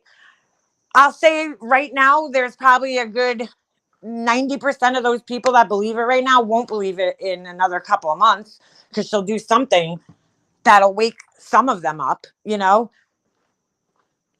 I mean, she's sick. But River dances with her mouth. The thing is there's a thing on Facebook that shows her admitting she put her own number on that site, not Michelle. What? Get out of here, Safari. Get out of here. That is insane. But anyway, yeah, with the guys, right? I heard this one call not heard the call. I saw the clip on the Kool-Aid channel, right? Where she shows this guy. For some reason, she was face chatting him, and she shows his face on the thing. Now, mind you, I just want to remind you guys that in the state of Pennsylvania, it's a two-party consent state, meaning that if you record somebody without their knowledge over the phone, okay, you need both parties to consent to it. Where I live in New York, it's a one-party consent state. And if I want to record somebody, I'm the person that consents to it. So I don't need the other person's consent. Where she lives, she needs the other person's consent. So she needs to notify the person that she's recording them. Anybody can look this up. It's public information, okay? Pennsylvania wiretapping laws. Look that up. Google it, okay? So she's not allowed to record other people. When she shows this guy's face on there, okay, and she's lying to him saying, oh, I'm showing my pimp or something. And then she's like talking in this stupid fake Russian accent that's just terrible, right? And then she always has to tell these guys who she is by the end of it. Because she's like, I don't know if she thinks they're going to be like, recognize her or some shit or what. I don't really know what the reasoning is behind that. But like, you're fucking with these men who, some of them might not be right in the head. If they're looking for the type of services that you were just talking about right there, you might be dealing with some shady characters. And now you're telling them where you are, where your YouTube channel is, and you're very easy to find from there. Your information is extremely easy to find from there. And that you are going to piss off one of these people, and it's going to get dangerous for you and your husband. I don't give a fuck how much army training your husband has. That doesn't make him invincible, and it certainly doesn't make you invincible and your kid. Okay. Because somebody could be sitting outside your house waiting for you to go get more Botox or some shit. and get you when your husband's not around. I mean, be smart. Be fucking smart. You're putting your kid in danger, dude. Fuck yourself. You know, you're putting your kid in danger too by doing this shit. I mean, like, what's wrong with you? And I'm really shocked that it took. I'm not shocked because her husband's just as fucking stupid as she is. And you know, at this point, after seeing that, that's solidified. He's just as fucking stupid as she is. You know, that he's going along with it and he's okay with it. And you know, I guess I mean I had to wonder for a while. You know, what's wrong with this guy? Because like normal husband would be like, yo, this is mortifying. You're embarrassing me, my child, my family, purposely embarrassing us. You know what I'm saying? Purposely sitting there and just humiliating my family, my name.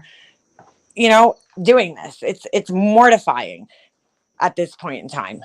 You know, once or twice, like I said, that's fine. It's funny. But like this has just gone on for like months now. Like a month. You know, you need to find something else.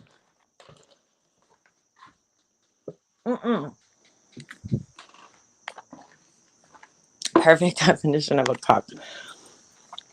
Listen, I don't know if her husband's.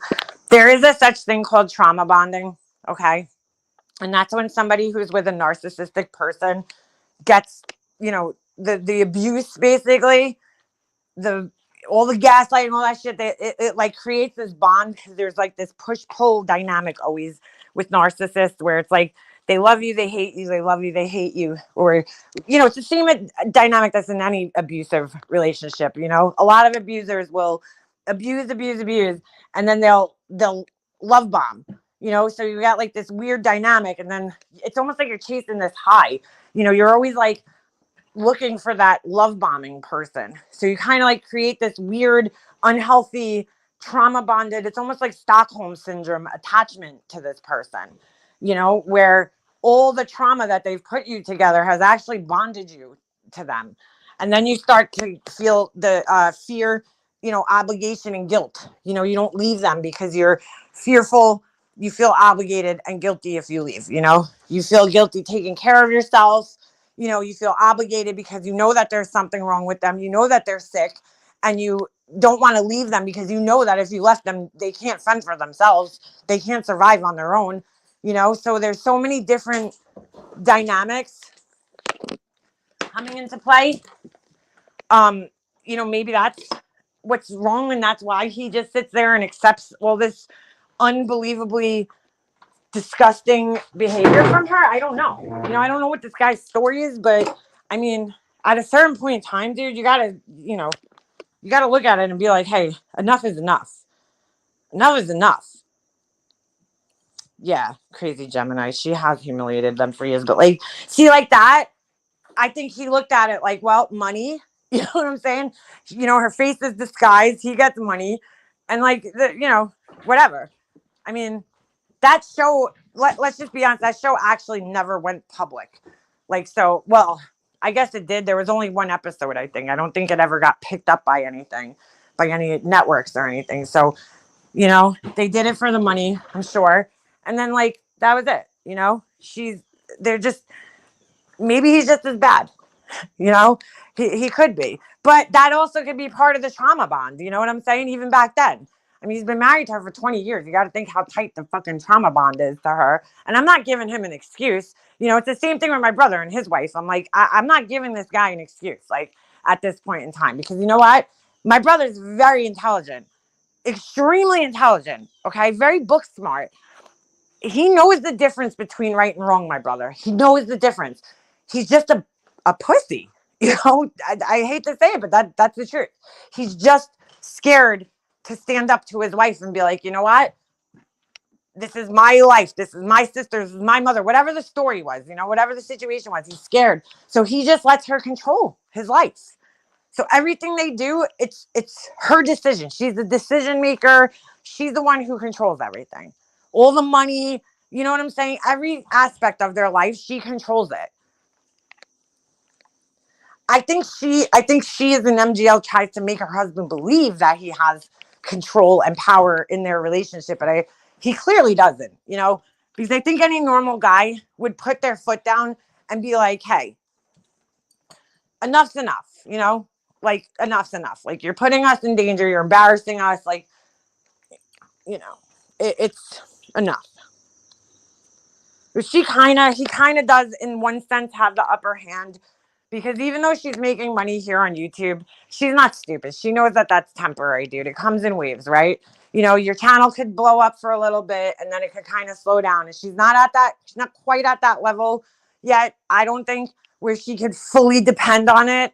You know what I'm saying? Where she's getting brand deals, because in reality, she's only surviving off of her viewers. You know, she's not getting brand deals. Nobody in their right mind is going to want to partner up with her, you know, for any type of brand deals or anything like that. And nowadays, that's where real YouTubers make their money from.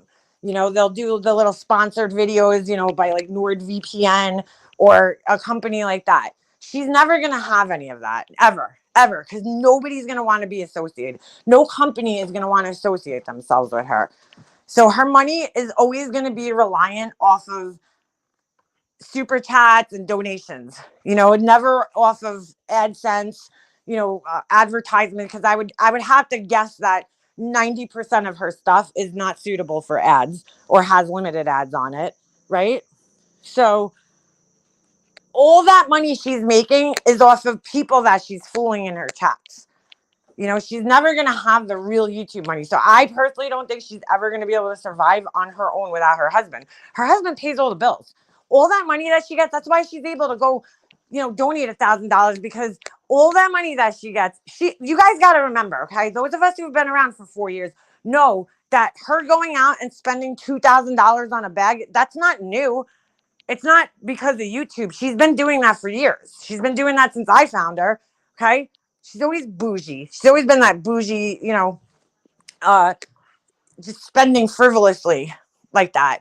You know, just back then it was her husband's money, you know, so now maybe she's spending her own money. Who knows? But she doesn't pay bills.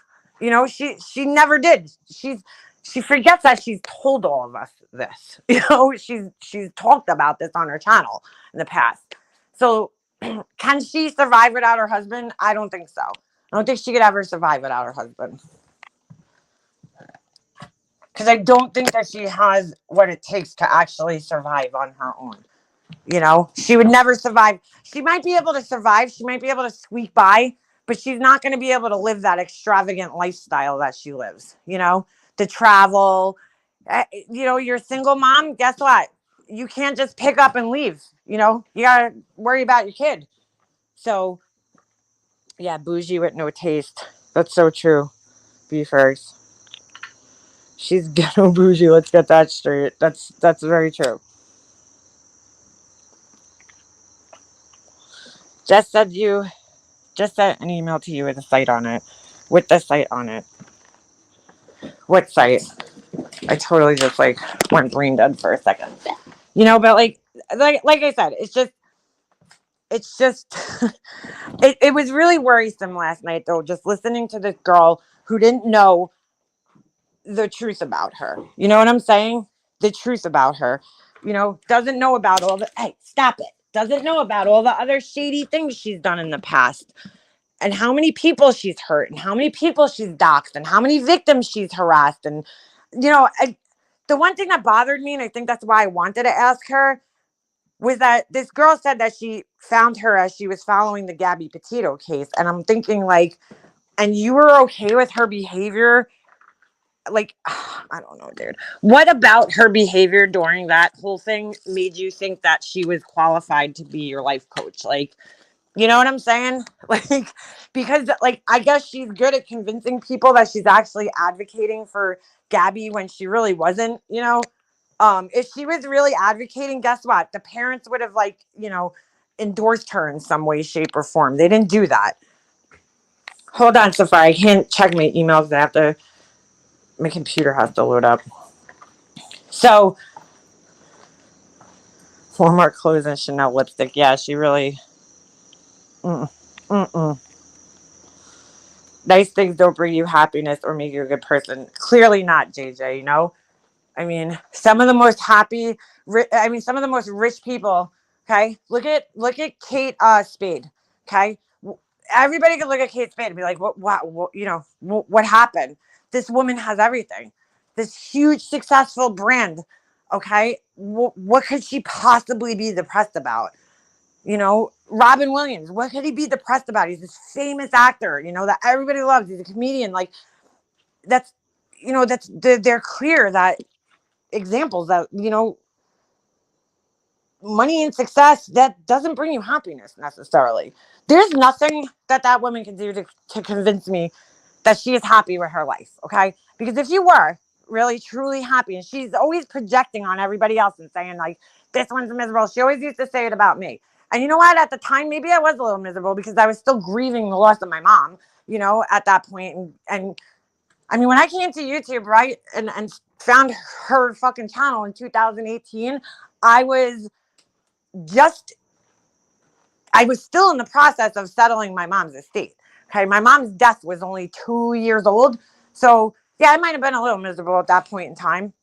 And I was going through a lot of serious shit at that time, you know, just disconnected with my family, you know, fighting with my brother. My mom passed away. I mean, hello. So yeah, I might have been a little miserable at that time, but like overall in my life, you know, I'm not miserable. I'm not a miserable person. You know, I enjoy my life, man, because I realized through losing so many people in my life that life is just so short, you know, like you have to enjoy the time you can with your family. You know, that's the most important thing to me is my family and spending time with them. You know, and for her, it just seems to me that like there's no way you're happy when you're spending such an excessive amount of time online always. You know, when your family's home on YouTube. I mean, dude, she's live 24/7 almost. You know, you can't be happy. You just can't be. You know, the traveling, all that shit. It's all signs. And oh, there was one other thing that bothered me with the Snowbird, not Snowbird herself, but one thing that bothered me that I heard her saying, and it's another, you know, excuse that I feel like is just bullshit out there. She was like, you know, I don't know if she's doing this because of her brain tumor and she's not feeling well. Okay. Somebody did a video a while back where she shared her whole entire doctor's appointment because, you know, the whole internet needs to know. She shared her whole entire doctor's appointment. I saw a whole clip of this about where she went to the doctor and talked about a brain tumor. Okay. The type of tumor that the doctor said that it most likely was, I forget the name of it, but that type of brain tumor is on your it's on the nerve that goes, get down, it's on the nerve, so it's not actually on your brain, it's on the nerve that goes from your brain to your ear. Okay, so like all this bullshit about her not feeling well because she's convinced everybody that she has this brain tumor that, you know, makes her act crazy or something. I don't know. You know, don't no. That's not an excuse for her behavior. Okay? That's not. It's not an excuse, and the doctor said it too. It's benign and it really doesn't cause symptoms at the size that it is on her. So, you know, she's using that as an excuse is just bullshit. That's not an excuse for her behavior. It's just not, you know. And hearing people say it, well, you know, maybe it's because she has a brain tumor. No, dude, no. That's not why she acts the way she acts. It has nothing to do with the way that she acts. I mean, it's not even on the it's not even on the part of the brain that would affect behavior because it's not even on her brain. Okay, according to the diagnosis that her doctor said. So it wouldn't affect her behavior or her thinking or her executive functioning. Okay, so, you know, that's not an excuse. It's just not an excuse for her behavior. There is no excuse for her fucking behavior. She has a personality disorder, I think. You know, I can't diagnose her, but that's the only excuse that's her that explains her behavior, is that she's got a personality disorder that causes her to fucking do these things. And even then it's not an excuse. Hold on a second. Somebody said they emailed me and I don't see an email from anybody. Whoever said that, was it Safari Girl? I don't see an email from you. I just looked at my email account. Um, so I mean, that's not. I mean, Safari. Did I say Safari Girl? I meant Safari Jane. Her card reader told her she's going to die in her 80s of dementia, Pugs. Oh my God. It would have to be in her front. Yeah, exactly, Pugs. Right. But like she'll go with that, you know. Oh, wait, breed tuber. She does it, you know, she does. She puts on the show that, you know, oh my God, these headaches. You know, and it's like, no, dude, that's not why you have yeah. That's a very common thing. I've talked about it on here before, that narcissists will use like they're kind of what's the word? Hypochondriacs or whatever.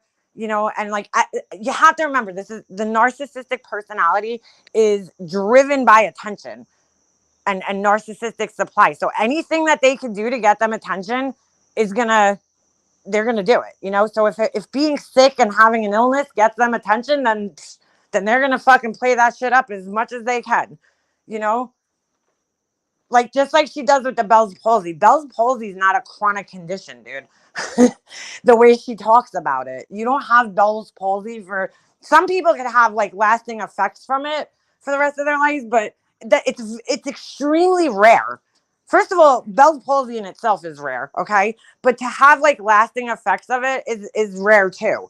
And then, you know, the way for it to come back, the amount of times that she said that she talks about it as if she still has it. She doesn't still have it from 5 years ago. Could you get it again? Yes, absolutely. But it's rare. It's very rare to get it more than once. You know, and then the way she talks about it's not how it works. She acts like it's a chronic condition that she's constantly suffering from, and that is just not true. It's not true. Completely fucking untrue. Yeah, she blames a lot of shit on that too. She'll be like, "Oh, it's a Bell's palsy." You know, I had Bell's palsy. All right, dude, you and other people have had it, and I've never heard. My friend had it. One of my good friends I grew up with had it. Okay, and he had it bad, really bad. Okay, and he's fine. He's 100% fine. He's 100% back to normal now, and his behavior never changed. He didn't start harassing people. You know what I'm saying? Like, I don't know. I mean, that, you know, it doesn't even line up. It is all the Botox and the fillers. Whoever did whatever to her eyebrows, girl, that ain't a look. Okay, you look really. It looks bad. Her eyebrows, they look crazy right now. They just make her look even more crazy. They're like so frozen in position, in a weird position. And again, it's from all the Botox that she had. Plus, she got some microbladed, and it's not a good look. Read the Bell. Hold on a second. Read the Bell palsy trials on women over 49 that use their Xannies. Like I said, she needs to go. Hey Pink, she needs a good physics crash course. What goes up must come down. A basic course in gravity. Yeah, yeah, yeah. She has all kinds of excuses for her behavior. Always crass on my things. Always excuses. She's always looking surprised. Yeah, she looks like she's like, holy shit. Like like somebody just told her they were pregnant or something. I don't know. You know? You know what she looks like, honestly? She looks like that's what my face probably looked like when I seen that fucking camel toe fucking shot of her from the laundries. That's probably like she's frozen in my face at that time. Like my expression, not my face, but my expression. That's what I looked like. I was like, what is that? Why do you look like you're wearing a fucking jockstrap? You know? That's what my face looked like when I seen that picture. And that's what she just permanently looks like that. The good old Bell's palsy defense. Yeah, it's my Bell's palsy. That's like me saying, like, yeah, it's my allergies. They're making me act crazy. Like, you know what I'm saying? It's like, well, allergies are chronic conditions. So, all right, never mind. Never mind. But, you know, like migraines, like she always uses migraines, dude. Girl, you don't have migraines because if you did, you wouldn't even be able to sit on a panel and talk. If you had a real migraine, dude, you wouldn't be able to sit on a panel and talk, dude. I suffered from migraines my whole childhood up until I was a teenager. You do not have a fucking migraine if you're sitting there and still having a conversation with somebody because that is not how migraines work at all, dude. At all. You would be vomiting. You would be locking yourself in a dark room with a cold compress on your head and puking all over the place. Like that's not how migraines work, girlfriend. You would never be. I hate when people say that because, like, to those of us who've really suffered from real migraines, to say that you have a migraine. I mean, and that, her being on medication for it doesn't prove anything because anybody could go tell their doctor they have migraines. Anybody. You could look the symptoms up and be like, yeah, I get an aura. And, that's not how. And I had migraines with aura, and that shit is horrible. Okay. And it takes me, when I used to get migraines, it would take me like 2 or 3 days after the migraine to recover from it. It's bad. And I would know like a day before I would get it. I could tell it was coming. I had all these like symptoms like that. I can't even explain that. I would know tastes in my mouth and all this like weird shit. And I could just tell by the way I felt. My head would feel weird. I would get extremely tired. Sometimes one time that was scary. My hand went numb. So I don't believe it. I just don't believe she suffers from migraines. Anybody could tell their doctor they suffer migraines. It's a very common thing, but like, you can't sit there and be like, oh my God, I have a migraine. And you're sitting there still having conversations with people because that, like, the pain is so intense. It's so bad that like you wouldn't really be able to sit there and focus and have a conversation with somebody because all you would be thinking about is how bad the pain is. And there's really, when I was a kid, they didn't have all this crazy migraine medicine that they have now, or at least I don't know. I never got it. Or maybe I was too young for it at the time. They gave me something when I was older, like a teenager. But when I was a kid, there was really nothing I could do. My mom gave me Tylenol, and that was good for nothing. I mean, it literally didn't even touch the pain of the migraine. So I used to just cry until I fell asleep. I would throw up, and then I would feel better. The more I threw up, the better I felt. It was horrible. Yeah, more than enough. My mom would shut me in the room, close all the blinds, put a garbage pail next to me, and just let me cry, you know? And sometimes she would give me orange juice because that usually had a tendency to make me throw up. And so I would throw up, and usually after throwing up a few times, I would start feeling a little bit better. But it was fucking horrible, dude. It's exactly, Lee. That's a great way to say it. It's debilitating. So, like, for her to just sit there and be like, oh my God, I have a migraine. Like, no, you don't, girl. No, you don't. No, you don't. Because that is just not even a realistic representation of a fucking migraine. You would be in severe pain if you had a migraine. Get down. She lies about everything, dude. But again, it comes down to the narcissism and the need for attention. Anything that she could say that could get her attention, she's gonna say it. So I had a migraine for 6 straight days as a kid. My mom would gently rub my head. I'll never forget it. My mom too, girl. My mom always, come in. She'd put the cold compress on my head. I mean, it was scary, dude, as a kid to have those. It's very scary. Because it's like this pain that, like, there's just nothing you can fucking do about it, And you're wondering, is my brain gonna explode? Like, is my head gonna explode? Like, why is this happening? Is there something wrong with me? Like, it's very scary. And mine used to also travel across my head. It would like start in the back and then go to the front. Oh, it was just terrible. I'm so thankful that I haven't gotten one in a really long time. I've gotten bad headaches. Like, but I know since I've suffered with them that there's a huge difference between a bad headache and a migraine. Huge difference. I mean, because I've gotten some pretty intense headaches, but not migraines. And like probably over, I got one in my adult life. But I stopped getting them regularly, like when I was in my early teens, like 15 probably. And then I got one once again as an adult, or maybe two in my adult life, like in my 20s. And then I haven't got one since. Thank God, knock on wood, because I never fucking want to get one again. That's how fucking painful they are, dude. Like, I'm fucking traumatized as a kid from being a kid and having that shit. It traumatizes you, the pain. Topamax is also used for weight loss. Oh, really? That's interesting. Topamax just makes you forget everything. Well, she probably Yeah, she definitely needs the weight loss shit. I mean, I somebody Alicia showed the video, the Shanann Watts video last night, and I was like, holy shit, dude. Holy shit. Like, yeah, I didn't realize like how bad. Like, first of all, her hair looks horrible, you know. Like her hair at least looks somewhat healthy back then and fuller. Now it's like, I don't know, she's like losing her hair. It's like in you can see when her hair parts there, it's she's balding for some reason, you know? And then the weight that she's gained, I just cannot believe she put on that much weight so quickly. And she's like, oh, I have to eat. Well, yeah, girl, we all have to eat, but you don't have to eat that much. I mean, every clip I've seen of her on that Kool-Aid channel, I would say 9 out of 10 clips, she's eating something. She's stuffing her mouth with something. 9 out of the 10 clips that I see.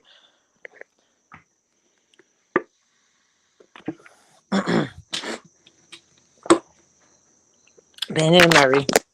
Sheer pain for hours. Yeah, girl, migraine could last days. It could be, hours, days. Like that's the other thing that's scary about it, is like you don't know when the fucking pain is gonna stop. You know, I'm glad they have things nowadays to treat, migraines, because when I was a kid, there was nothing that my mom could give me that would help the pain, dude. It was just fucking. I had to just ride the pain out, and sometimes it would last for like 2 days, a day, sometimes a couple of hours. Like you just don't know. And the other thing is like I had no idea what triggered the migraines. So I don't know if it was food. I don't know if it was an allergy that I had. Like I don't know. I have no idea. So like I couldn't avoid them. It's called tapeworm. That's what she has. For her thinking she's a superstar and famous, she doesn't dress or look like a famous person, just my opinion. Yeah, Angel. Her hair looks like matted on the top of her head. I don't know what's going on there, but don't look good, dude. Her hair's always messy. I mean, I get it. Listen, she's sitting in her house, so like I give her a pass on that. It's like, you're not gonna get dressed up every day when you're just sitting at your house, but like, holy shit, take some pride in your appearance. You know what I'm saying?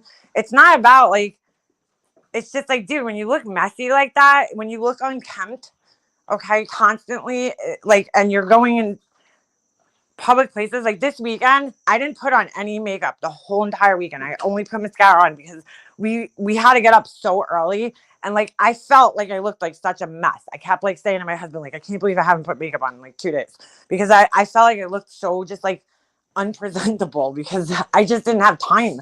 I had no time. I mean, I could have woke up at 5 in the morning or 4 in the morning and sat there and did a full face of makeup, but I'm like, why? I mean, I just I don't like looking sloppy. I hate that. I just don't like walking around looking sloppy. And I feel like when I put my makeup on, I just look more put together, you know. But like I felt my hair was messy all weekend. I didn't bring my brush. I forgot my fucking hair stuff that I usually put in, because my hair is like so fine. I need something that like gives it like a little bit of like texture to have it hold a little bit. Otherwise, it's like so slippery and just fine, and it's flat. It just lays on my head so flat, and like it gets stringy looking very easily. My hair, it could get messy looking like that. Like a little fucking gust of wind comes and my hair looks like I haven't brushed it in fucking 3 years. And I try to like keep on top of it. Like I come home, I can't tell you guys how many times a day I blow my bangs out. If they get like a little wrinkle in them during the day and I come home, I'll blow my bangs out like real quick just to straighten them out again, because I fucking hate that. But it's like she's just like sitting up there constantly looking like a fucking hot mess all the time. I don't know. Like it looks like she's depressed. Well, she is, because she takes medication for it. But it's like I'm looking at that older video, and I'm like, oh, she actually like kind of took care of herself back then. Like she really let herself fucking go. And listen, we all do that as we get older. Because it's like, who the fuck am I impressing? Like. But like at the same time, you're putting yourself out in front of all these thousands of people. Like, don't you want to look presentable? Like, I know for me, I don't like going on camera if I'm just sitting around in my pajamas. Like, I don't really like. I I want to look presentable to people because it's just the right thing to do. I don't know. I don't know. I get it. No makeup feels naked or undone. I'll give her this. She has what seems like nice skin. I don't, I mean, it's not very hard to make it look like you have nice skin on camera because camera like really blows it out. The light, the camera, especially like if you're live, it's greeny and pixelated. So it's going to make your skin look a little nicer. And I'm sure she has like lights or something, but um, she just overall looks fucking really messy, dude. Really messy. I have to get myself around. I notice that if I don't put myself together, I sort of feel like shit. That's what I'm saying. It's not, I'm not doing it for anybody else. I'm doing it for myself because it makes me feel better when I put myself together. Like, it's just one less thing I have to sit there and worry about. Like this weekend, I just felt like such a mess the whole weekend because I had no makeup on, and I was like, I didn't really do my hair. So I kept throwing it up in like a clip. I didn't like have time to blow my hair out or anything. So I felt like so like unkempt this weekend and I hated it. It just makes me feel so uncomfortable to look like that. I like to take pride in my appearance and fucking take care of myself, I mean, and I like I said, like I get it. If you're just sitting home, I don't get dressed up every day. But if I have somewhere to go, I like to look presentable, I don't know. She spends a lot of time though. I think that's like it's unhealthy to just spend that much time home doing. This is like a person. She just has like no other hobbies. Like, what does she actually do besides on YouTube? Like productive. She doesn't do anything. Like you have Ems here. Ems does her nails. She's into makeup. Like she does different things. She plays golf. You know what I'm saying? And I'm just picking one person out of my chat that I know has all these hobbies, right? And these things that she enjoys doing. She plays a sport. She's whatever it is, science girl. She likes to cook. She likes to walk. She runs, she's a photographer. She makes candles. She does all these crafts. Like there's other things to life, what does this woman do besides sit on YouTube and then go get her nails done and, Botox? Like, what is, you're going to get depressed. But I guess is what I'm saying. If you're not doing anything else productive with your life, it's very easy to get depressed when you're home. Couldn't imagine sitting on my ass that long day after day. I couldn't do it. I can't sit still. Like yesterday in the car, we broke the trip up too because we took the ferry across to New England. So it was nice. I was able to get up, but like just the 2 hours that it took us to get from Boston to the ferry, I was like so fucking antsy just sitting there. Like, I don't know how these people sit live, like literally just sit in one chair. Okay. Because I'm pacing around my house while I'm talking to you guys right now on my phone. And even when I have my laptop, I'm pacing around talking to you guys. And that might not be everybody's format. If I was on camera, I'd try to sit down, but since I'm not on camera and I'm not going to make anybody nauseous except myself, I like to move around because I just hate, I have ADHD and like, it's very hard for me to sit still for extended periods of time like that. But like Tiffany, they'll sit in the same fucking seat for like 9 hours straight.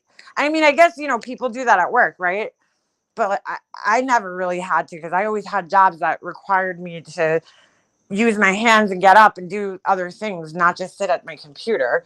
Like in the graphic design in the field that I was in, I also did a lot of production work, meaning that like I designed and I produced the work, like print, whether I was printing or I was doing vinyl or whatever it was. That's the area that I was in. And I liked it because I had a good mixture of sitting down at my computer and then also moving around and actually using my hands to do things, and I need that I can never just be trapped at a desk. I had one graphic design job where I sat at the desk the majority of the time and I fucking hated it. Like, I need to move around, I need to do something. So I don't know how they do it. But then not only do it, day after day after day, every day they do this shit. Every day. It's like, holy shit. I don't know. I just don't know. I don't know how you do it. Don't know how you do it. I can't imagine secluding myself from everything. I'm new to my area and don't know it very well, so I'm home a lot. I found my way to the PX and commissary last week. There you go. Well, that's the other thing. She also, like, her family's home. Like, I don't know if my family's home, no offense to you guys, but like, it's not that I'm, spending every second, sometimes I have to run to the store, I'm not with them every second that they're home, but like, I do everything with my son and my husband, like we do things as a family, we travel as a family. We go to my son's practices as a family. Like, it's a lot easier when you only have one kid to do things as a family. You know what I'm saying? All the time.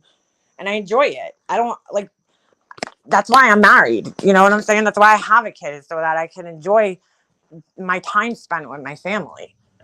I don't get it. Like, your family's home. I'm not saying you have to spend every waking second of time with them, but like, you're sitting on a live half the time.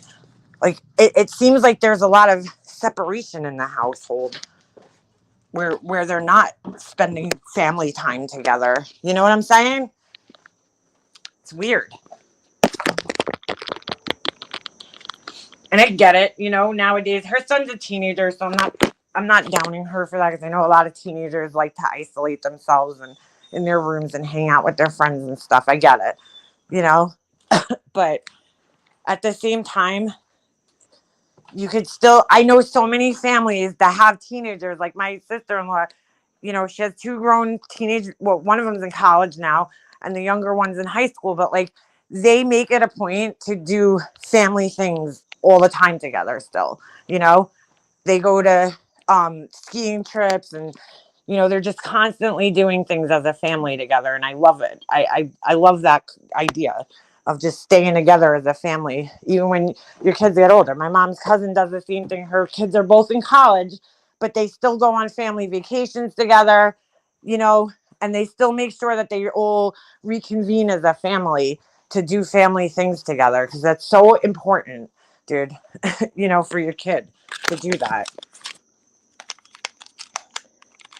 I may have cracked my nose cartilage. Ooh, girl, I don't know. Can you do that? I don't know if you could do that. Well, then, yeah, you could break your nose, but that's the bone that you break. All right, guys, it's official. I'm putting my fall wax melts into the wax melter as we speak. I gotta say, Walmart sells the Better Homes and Gardens wax melts, and I'm pretty impressed with them, dude. They're cheap and they're pretty good. They're pretty good, I have to say. Yes, they're related to your menstrual cycle. What's that? You only have so much time with your kids before you know it. Your son is going to be a teen and wanting to be your friends. That's what I'm saying, Crazy Gemini. Like, this time goes so fucking quick. Like, even now, even when we go away on these like family, these hockey things, like he don't want to he don't even want to look at us. He wants to be with his friends the whole time. Like, he wants nothing to do with us. It's so funny, because then, like, once we get home at night, he's like, "Mommy," like, you know. Oh, I gotta tell you guys what he did to me. Oh my God. I was like so mad, but at the same time, I'm like, all right, he's a kid. This shit happens. We were out, the night, we hung out with the parents, we ate dinner with them, and all this other shit, right? We were up in the hotel room, and we have the two, I guess, queen size beds or whatever. Typically when we go, if we can, we try to get like a king size bed, and then like a pull-out bed for him, but this hotel didn't have that option. It was a really small hotel that we stayed in this time. It was not the nicest place, to be quite honest, but whatever. So we go, we have the two, double beds, whatever, that are next to each other, queen size bed, whatever. So we get back up to the room, after the whole like long day. We were up from like 6 a.m, right? Everybody was hanging out. The parents were hanging out. The kids are running around. Finally get back up to the room. I think it's like 9, it's probably like 10 or 11 or something. He freaking jumps. I lay on the bed, and he jumps from one bed to the other bed like every other kid in the goddamn world does. I mean, I did it when I was a kid. When we used to go on vacations, that was like the first thing I wanted to do when we got in the hotel, like fly across from one bed to another. So he jumps across, but he lands right on my calf. His knee goes right into my calf muscle, dude. I seriously thought he broke my leg.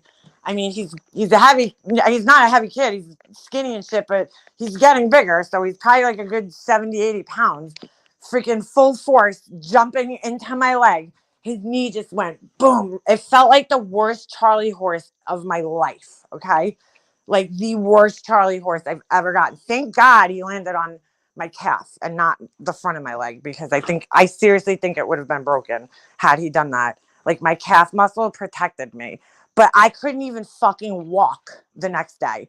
I was like limping everywhere, and it was bad because the hotel we were in, it only had one elevator, and it was like so slow. So like if you wanted to go downstairs, sometimes you were actually better just taking the staircase. And I'm like limping up and down. Oh my God, it was just horrible.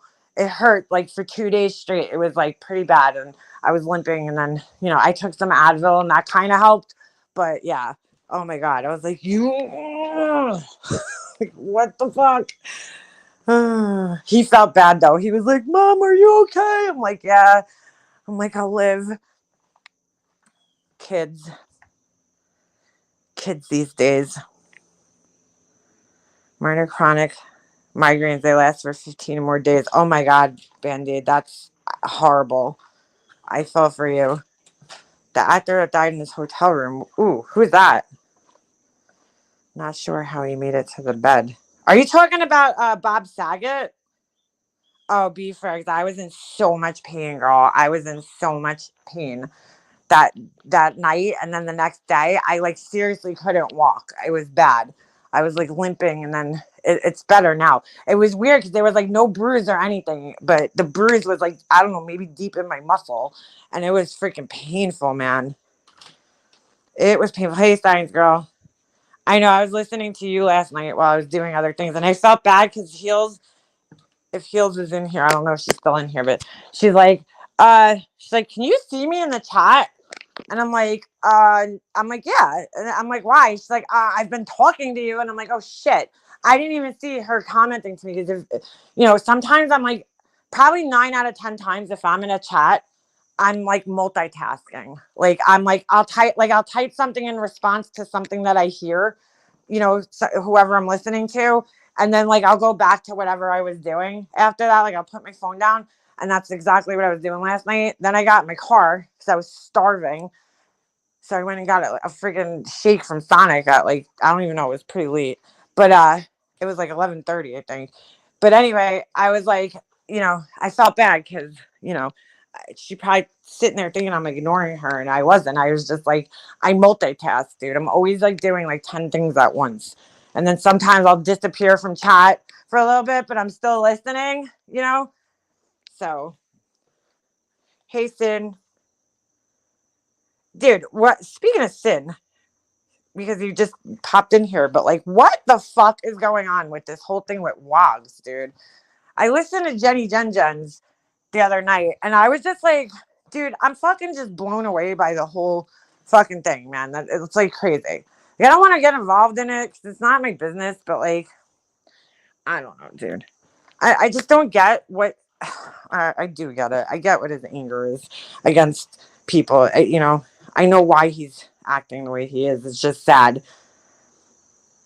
Cleaned my kitchen, washed my bed linens, washed Mia off, took a shower, and got in bed all in that 4 hours. Yeah, that was a really good live, Alicia. I was really happy that you gave that what is it, Snowbird? I keep forgetting her name.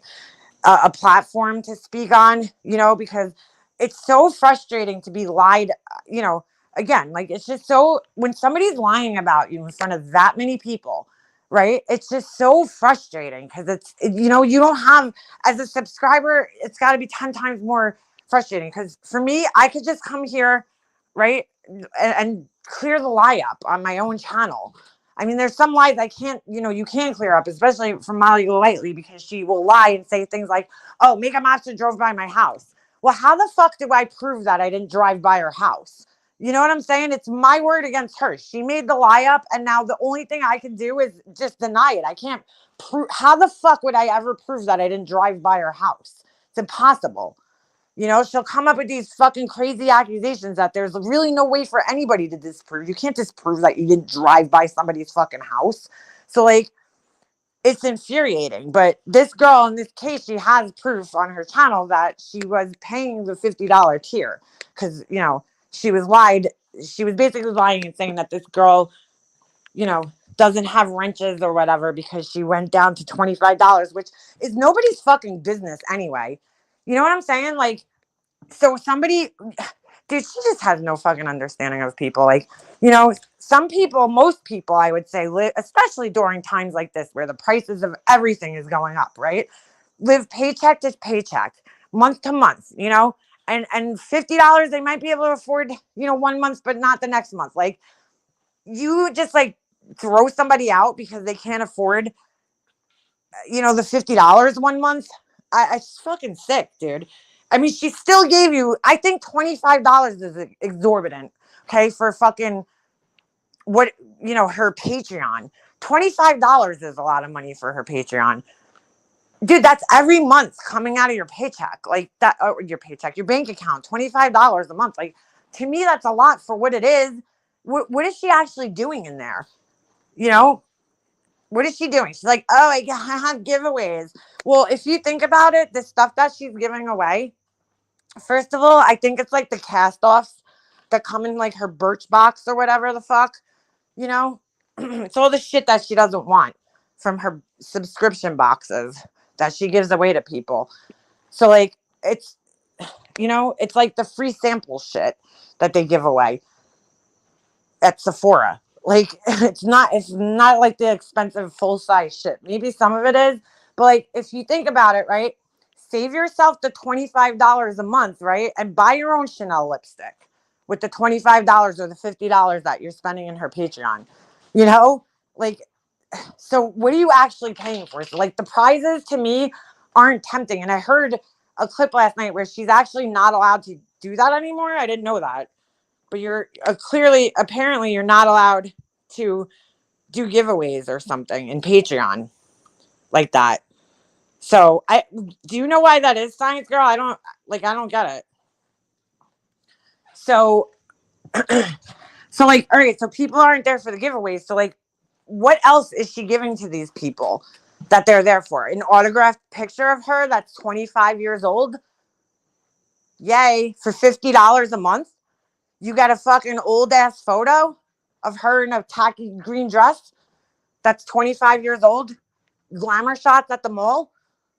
Okay. You know what I'm saying? Like, okay. What are you getting for $25 a month? That's a lot of money, dude. A lot of money, right?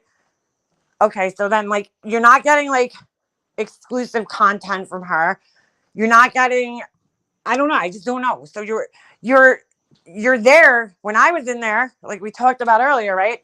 All she did was, yeah, she did the giveaways, but the other thing that she did was just write these really horribly written posts, like the comments that I was reading earlier.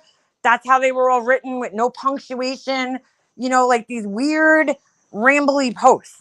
I'm like, are you fucking serious that people are paying $50 a month for this? For rambly posts, that's it? And the free Chanel lipstick once in a blue moon? And like, yeah, the best part, I don't know if I've ever even talked about this, but the best part was the way she used to do the giveaways on her in her Patreon at that time, because there was only like, again, 10, 15, maybe 20 people at the most, right? She would be like, I'm giving away blah, blah, blah, blah, blah, right? And then somebody would be like, oh, wow, that's nice. And she'd be like, you're the winner. Like, that's how she picked the winner. Like, no, there was no rhyme or reason behind like the system. Like, you know, she just like, okay, well, you're the winner. Like, whoever was the first to comment, that's the winner.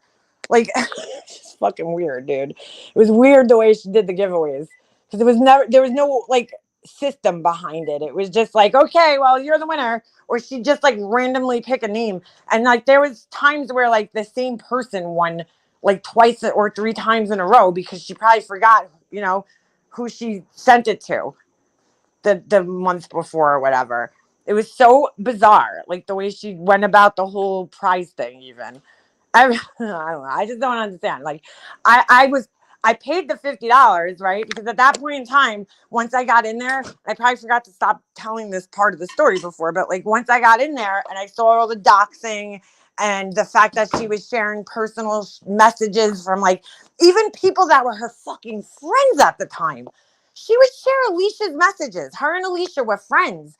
And like, dude, I told Alicia at one point in time, I finally told her, like, yo, Alicia, she's sharing your messages in there, dude. Or like she would tell something personal about Alicia that like, I don't know if I would put myself in Alicia's shoes because I always liked Alicia.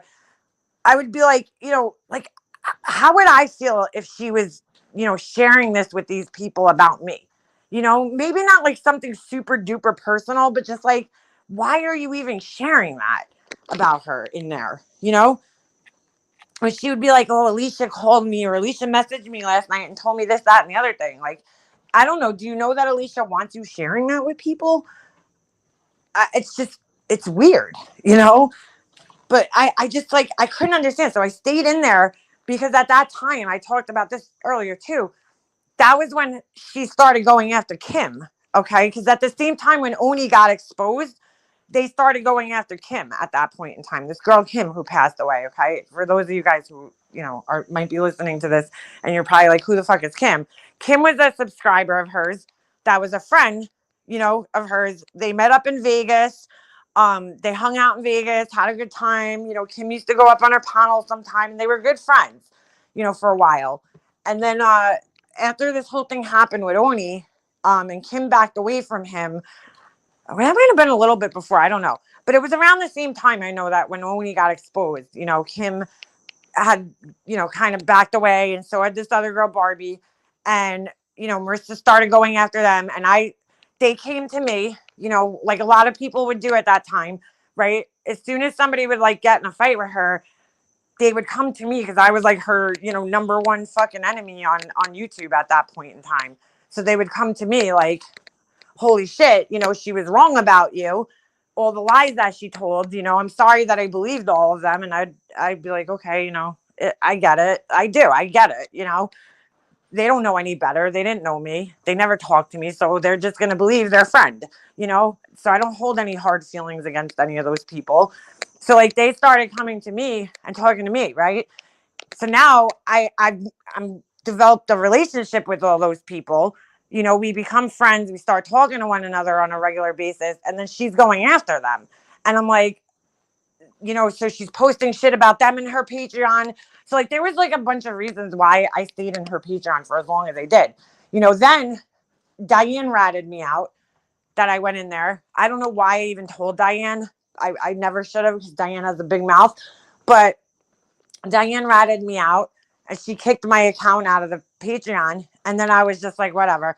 And Tiffany was like, no, you have to stay in there because I want to see what she's saying about Kim. And I was like, kind of thinking in my head, well, if you want to fucking see what she's saying about Kim, like maybe you should fucking pay the $50, Because at that time, I think Tiffany was still friends with Kim. And she was like, no, I want to see what she's saying about Kim. So I was like, whatever. So I made up a whole new account. Tiffany fucking went along with it, even though she pretended she didn't, but she did. And we picked out a fucking picture. I literally picked some random person. This is the fucking craziest shit ever.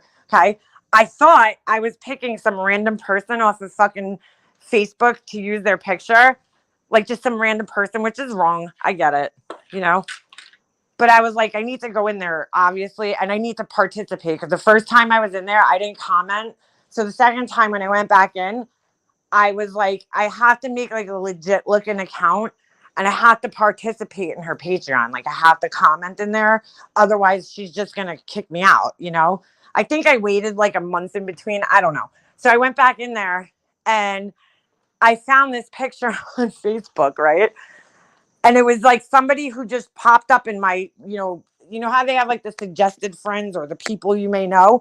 And it was a pretty girl. you know, like she was a pretty looking girl, and but normal looking, like believably, you know what I'm saying? Not like some fake looking pretty picture. Like she was a pretty attractive woman who looked to be maybe in her, you know, early 40s or something. And I'm like, that's believable, right? To be in her Patreon, you know, because if you look at the fucking demographic of people that are in her Patreon, that's who's in there. So I pick her name, I make some fucking name up, right?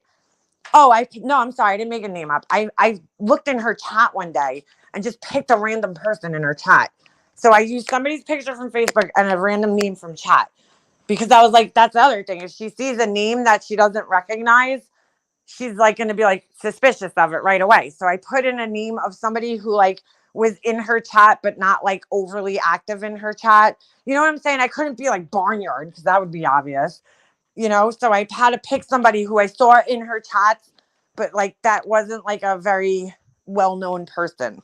So I use this Patricia person, Patricia Waits. That was her name in the chat, in the chats, right?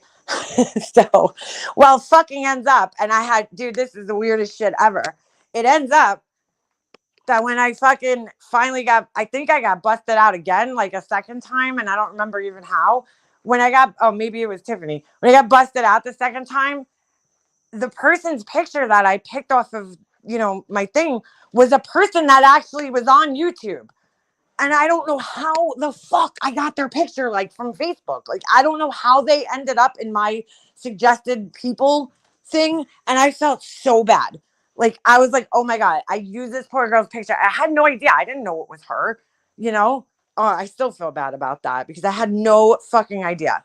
But like at that point in time, I don't fucking, dude, I have no shame in my game, bro. You fuck with my family, yeah, you better motherfucking believe I'm gonna spy on your fucking ass. You know what I'm saying? Like, you fuck with my family, dude, it's over, bro. Like, all the rules go out the window. So, yeah, do I want to see where a dangerous motherfucker, if I could have more access to a dangerous motherfucker online, I'm gonna take that shit. You know what I'm saying? Because, like, at that time, she was coming pretty hard for me. So yeah, I'm gonna fucking and paying other people to come for me. She's paying off Black Queen and who I heard was back on her fucking pancake titties. You know what I'm saying? But she's paying off people to come after me. Brian, fucking Black Queen, who else? Truth Seeker knows. Like anybody who talks shit about me, she would go and leave them little fucking cash apps. I mean, she don't even hide it anymore. That was another thing I wanted to mention on here. You know, she like, did she really fucking think Savage was dumb enough, was gonna, or desperate enough, I should say, to be like, yeah, Molly Golightly, I'll take $1,000 from you to go after Michelle. Like, do you really fucking think that Savage is gonna do that? I mean, come on, dude. Come on. Like, that's so insulting, first of all, to just think that you could handpick people out of like YouTube drama community and pay them to do what you want them to fucking do. Like somebody that you know doesn't even fucking like you necessarily. You think they're that hard up and desperate for money. How insulting. But like, that's not gonna happen, dude. I hope not. I mean, I heard Savage's response to her, and I'm proud of Savage for saying, fuck off, bitch. You know, you can't afford me. I have respect for that, you know, but like, I don't know, dude. I mean, she's insane. But like, she's not even hiding the fact anymore that she will pay people to go after people. She's not even hiding it anymore. So like all those years of her denying it that she does it, well, you know, I don't pay people. You do, bitch. You clearly do. You pay people off to go after the people that you can't handle. Mm. I have to say, I am honored that, like, she always was like, oh, she wasted all this money in my Patreon. Girl, I can guarantee you, that I cost you 10 times more than you cost me. Okay? Because you paid so many people, only got money. Okay? $350 in groceries. I mean, you paid a lot of people on my behalf to come for me. You dropped a lot of PayPals and people that would come after me. I can guarantee you doubled, if not tripled, what I paid to be in your Patreon for a couple of months. because you couldn't handle me. Flying monkeys for hire. That's exactly what it is. And I have full proof that that she did this, that she paid people to come after me. I've shown it on here before. Don't ask me where it is because it's probably buried deep in my lives, somewhere. But she has paid people, and I have the proof of it. Like, I have the legit proof that when people would come after me, she would pay them. So I've shown it. Mega Mobster, that twat waffle, Penelope, aka Penny, digs up info on a lot of people. I have no idea who that is, Safari. Is that like one of her people?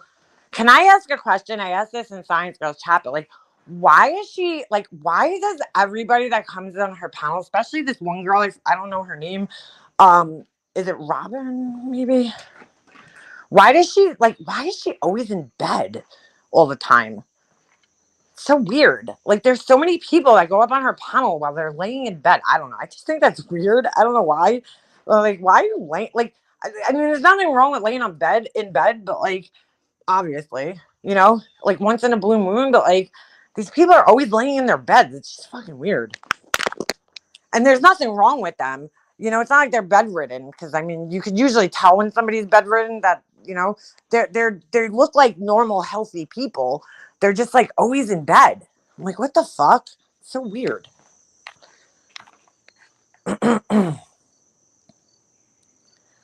She claims that she is in pain all day. Oh, okay. Well, all right. I guess. So how would she be? Is that the one that she hired to be an assistant? Because I get confused. Is it that one or that other? What was that other girl's name? Fuck. There's another girl who, the girl that was on panel when Unirock went on her panel. Fuck, I can't remember her name. I don't know, some other lady that was on panel. Ugh. Dude, at this point in time, like, listen, no offense to you guys, but like back in the day when like Sarah Smiles used to go up on her panel and defend her, and Alicia used to go up on her panel, and then I used to like be like, oh my God, like, how do these people not get it, dude? Like, what are they not seeing? Like, I felt bad for them because I was like, oh my God, they look so stupid standing up for this woman. No offense, I love you guys all now, but I'm just saying, like, back at that time, and at that time, like, there wasn't even as much shit out about her as there is now. You know what I'm saying? Like, so the people that are going up and now taking her defense now, with all the information that there is out there, it's God, I'm so embarrassed for these people, like, on a level that I can't even explain. Like, back then I felt bad, but now I feel even more worse because I'm like, there's gonna come a fucking day. Like Sarah Smiles, for example, who's now in here, Love Shack Sarah. Sarah, that name is just like the worst name for me to pronounce. Sorry, because my lisp and fucking is bad at pronouncing that. It's like a tongue twister for me. Like, she's a tough girl, and I could tell she's a smart girl. You know what I'm saying? She's not like a type of girl who's gonna like people push her around. Like, I've heard Sarah explain her feelings, in the past. Like, she believed that Marissa was just this like misunderstood person, same as Barnyard. But I fucking knew that these people were gonna catch on one day. There's just certain people that, like, you could just tell by their general personalities that they're gonna get sick of it one day and they're gonna catch on eventually. It's like, but I used to like really feel bad for them because I'm like, they're gonna feel so stupid, when she fucks them over. And it's like, and I used to warn everybody, dude. I warned everybody. I don't care who you are, be careful with that lady. She's gonna fuck you over one day. And she did, but like nowadays, I feel like there's so much more evidence of her doing that to people that, like, it's just, oh my God, you just feel so fucking bad for the people that are Goose. That's the other person, Goose. So she's got, all right, Robin is her secretary, Goose is her mouthpiece, and Penelope is her info. All right, I don't know who the Penelope person is. I mean, I really don't know the Goose person either. I just heard her that one time. And then the other lady, I've seen her in a couple clips. Hi, Addicted Mind. I've seen her a few times in other clips. And welcome, by the way, to the chat and everything. So like, I, oh God, Well, she always makes it a point to be like, I'm not the one doing the research, as if that makes it any better. You know what I'm saying? As if it makes it any better. Because you're certainly accepting the research, and it doesn't matter if you're doing the research or not. That's not the point. You're the person putting the information out. You know what I'm saying? Because like any one of us could go look somebody up online at our whim. We have a right to do that. As much as people are like, oh my God, you're so weird for, that was one thing that used to bother me with Diane and shit, because she used to gaslight people into thinking it's weird to look people up. If somebody's fucking with you hardcore online, you have a right to have their information, in my opinion. You know, somebody's like threatening you or, just fucking with you in some way, or they're just making you feel extremely uncomfortable, you have a right to fucking know who it is, right? They're like making you feel really uncomfortable. You have a right to look them up and for your own safety and protection. Diane and them used to make it like you were a fucking weirdo for looking somebody up. And I just don't agree with that. I think you're a weirdo when it's like, okay, some person just has an opinion about you and they think you're an asshole. And you're like, oh, I need their whole life story like that. Yeah, no, you don't need that. You know what I'm saying? But if somebody's like constantly on your ass, like say there's a man on here, okay, who's like constantly coming in your chats and fucking with you and harassing you, you and it's making you feel uncomfortable, and you have a right to look that, find out who that person is, and for your own safety, you know. I mean, and anybody who says that they don't, then I don't know what to tell you. Okay, this is my opinion, and you don't have to agree with it. But I mean, the thing is, like, having the information for your own protection is one thing, but that's not what she's doing. She's getting the information and then she's putting the person in more danger. She's putting the information out on her public platform and doxing them. And that's where it becomes dangerous. You know what I'm saying? That's where she's wrong. So it doesn't matter who's looking the information up. You're the person who's using and mishandling the information against the person. And that's where it's fucking wrong. Because she always like tries to like disconnect herself from like, it's not me. I'm not looking it up. I'm not doing anything. But it's like, it doesn't really matter because you're the one who's like fucking putting the information out. That's the part that's wrong. It's not necessarily the looking up part of the information and the research.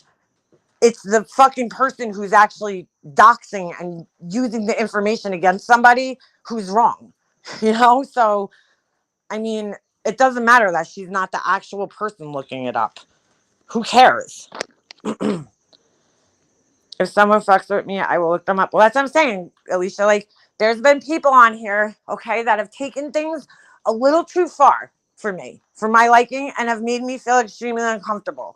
So, I have those fucking people's information, but if somebody just comes in a chat and they're like, oh, Leanna, you're miserable. I don't give a fuck who you are. That's just, you know what I'm saying? You have an opinion, that's fine. But when you start doxing my family and harassing me, then I want to fucking know your information. Yeah, absolutely. I want to know your fucking information. And I have a right to do that to, to protect myself and my family, is to know your fucking information. I've had people come in here and make threats on me. Yeah, I'm finding out your fucking information if you're going to threaten me. Absolutely, I'm going to find it out. It's hot and humid.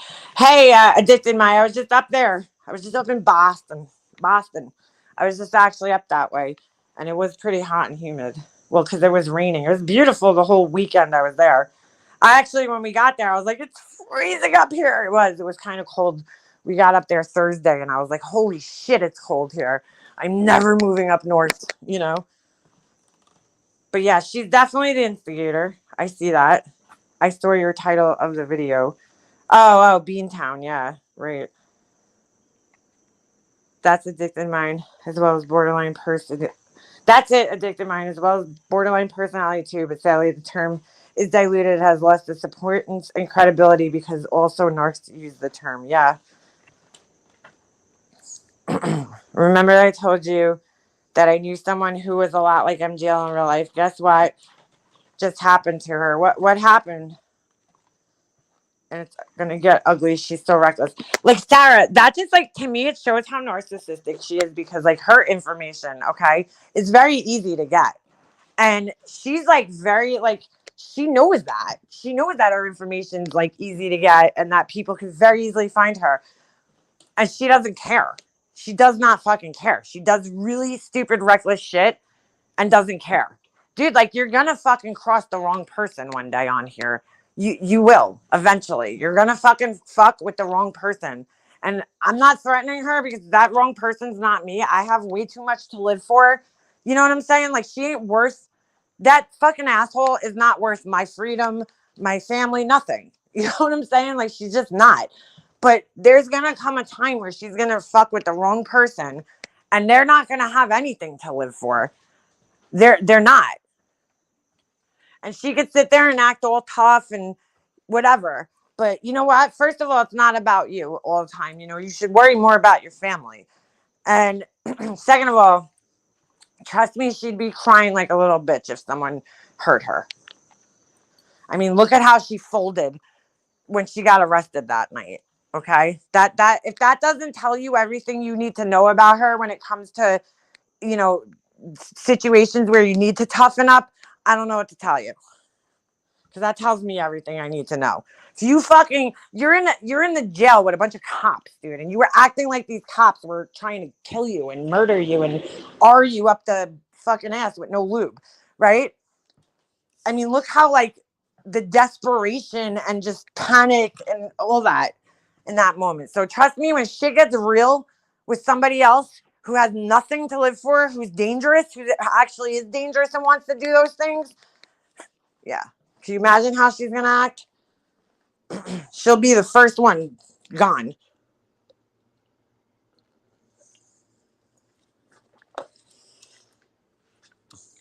I had to go private on all social media. I can't believe people could be so mean. Why is that, Hope? You know, like now, I hope she doesn't start targeting this snowbird girl. You know, I heard that she went live last night because I guess the girl was on Alicia's panel. But like, dude, the girl clearly stated she didn't criticize her. She didn't say anything wrong about her. You know, she didn't call her names. She didn't dox any information about her. All she did was clear her own name.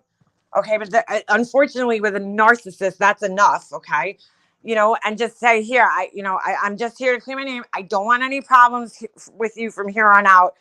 Please, I just want you to leave me alone and stop talking about me. And unfortunately, with some narcissists, when you ask them to like leave you alone, they become more infuriated for some reason. And then they really start fucking with you. I've noticed that on here. You know, there's been a few people on here that I've asked to leave me the fuck alone and just like, I'll leave you alone. And they've gotten infuriated by that. Infuriated by it that I've asked them to leave. They take it like, oh, now you're saying I'm harassing you, you know, and then they get more pissed off at you. So, and, you know, she's one of those people. So I don't know. I hope she doesn't, you know, I hope she just doesn't take this to a place that it doesn't have to go with this girl who did nothing to begin with except for just say, hey, where's my wrench? You know, I mean, if that's like such a fucking criminal offense, I don't know what the fuck.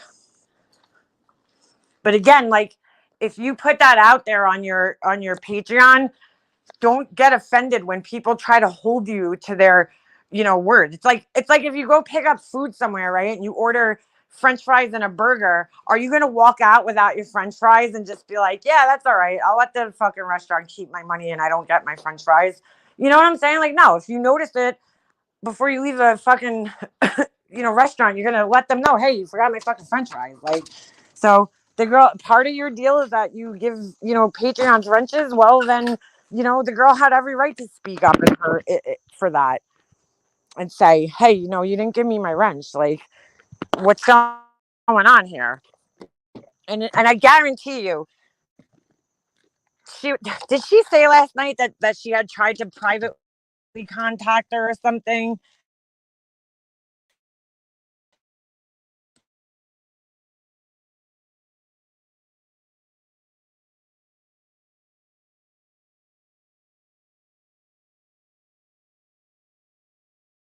shit. And then the way she reported the girl on Patreon. I know that for harassing her just because she contacted her once. Why is she always on about someone killing her? That's so weird. I don't know, JJ, because like I think it's the just comes back to the whole attention, wanting attention thing, um, you know, and fame. She wants to be famous, even if that fame is her getting fucking murdered. Like, oh my God, I forgot. I think somebody's here to. Shit, I might have to end this because I have work being done at my house, and I think the guy just pulled up. But let me make sure first. Yeah, I'm pretty sure. I totally forgot. Today's Monday, right? There's the guy coming here to do some work in my yard, and I'm probably gonna have to talk to him. So, anyway, yeah. So I mean, you can't help but feel bad for this girl. So I hope she doesn't do anything to hurt this girl any further than she already has. But unfortunately, she's such a piece of shit, and so desperate for content right now. And I hate using that, but like, it just seems that way. It just seems like she's looking for somebody, to fight with, that she probably will.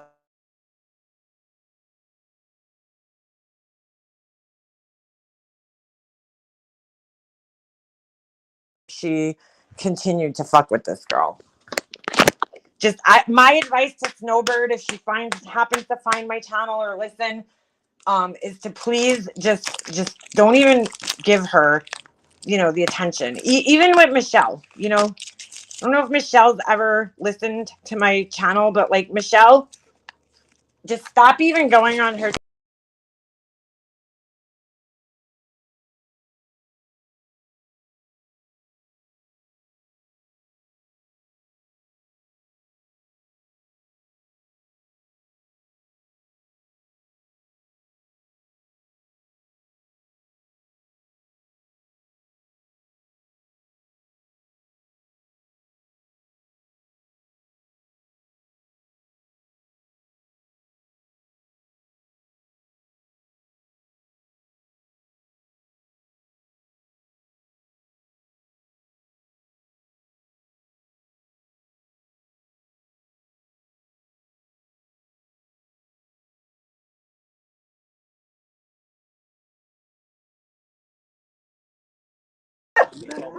I guess he'll pay me later or something. Yeah. Okay. Yeah. Either he'll be home. I mean, I don't know how long it's gonna take you, but he should. Hold on a second.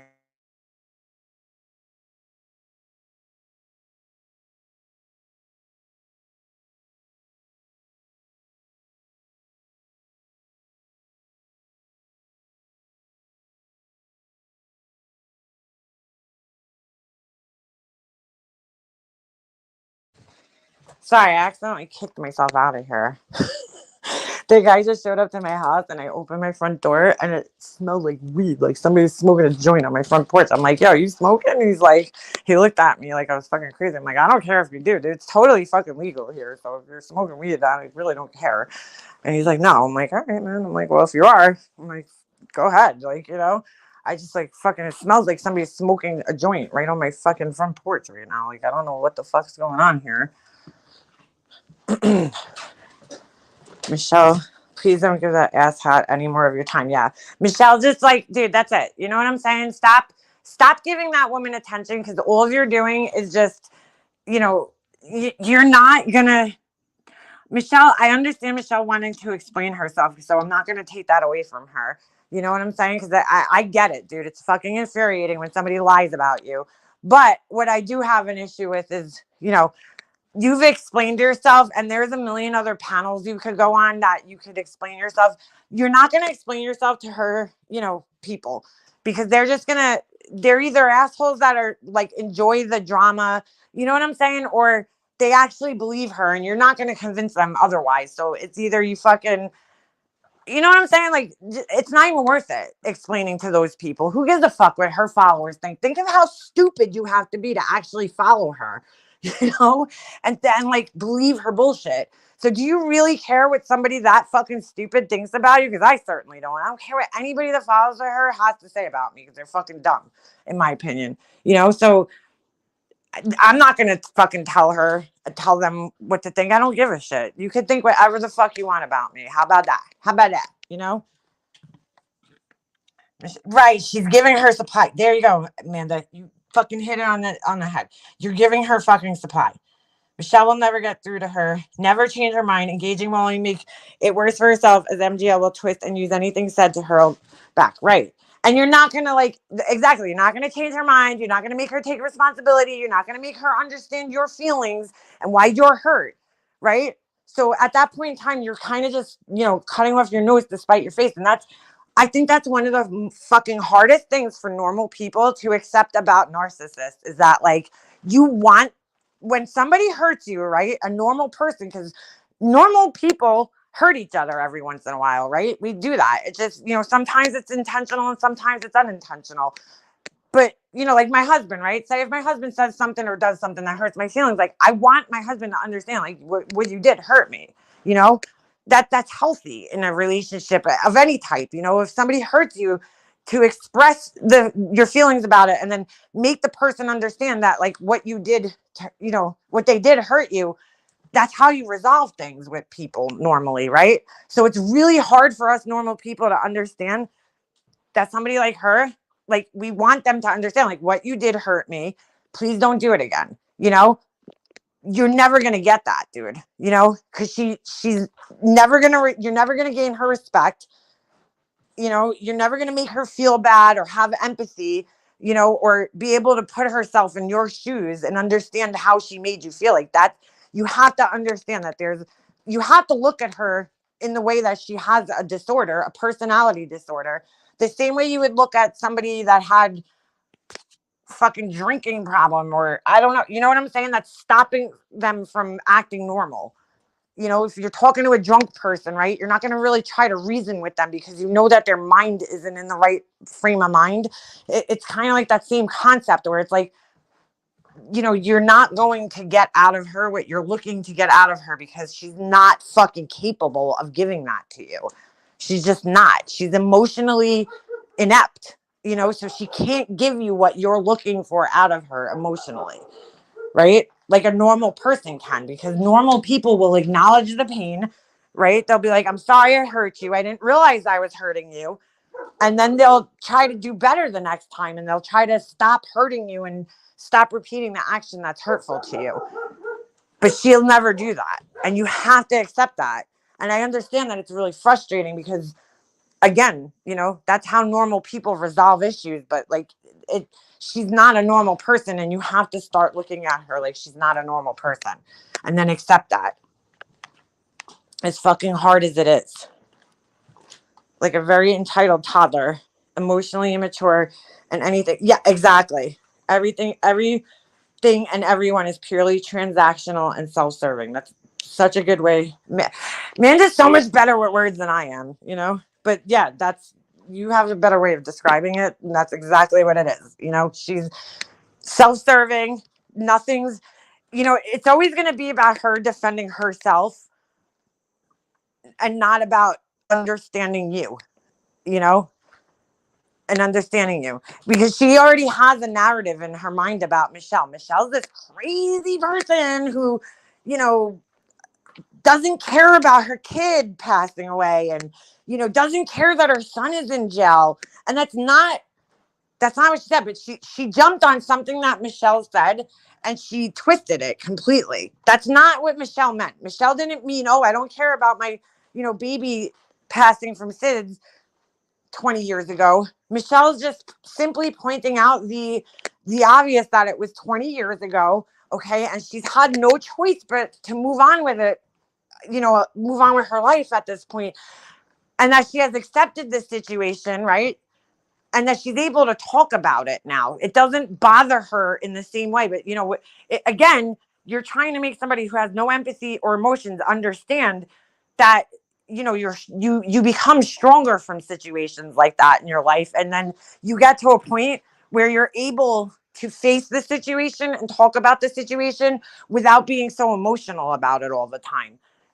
Because when it's fresh and it just happens, your emotions are so high and out of control, you can't talk about it. So when she said she was over it, that's what she meant. I mean, at least that's what I think that she meant, because I understand that she's like, I'm over it now, meaning that she's over it, and she's made peace with the situation, and you know what I'm saying, that she could talk about it now without being so emotional about it. That's how I took it when somebody says I'm over it like that. But she's running with it like, oh, she doesn't care about her son that passed away. That's like so stupid to even say that. Any parent, that's just crazy to even think that. No parent feels that way. Or her saying that, oh, she's glad that her son's in jail. Well, God bless Michelle. She's giving her fucking son some fucking tough love. I totally understand what she's talking about in that aspect too.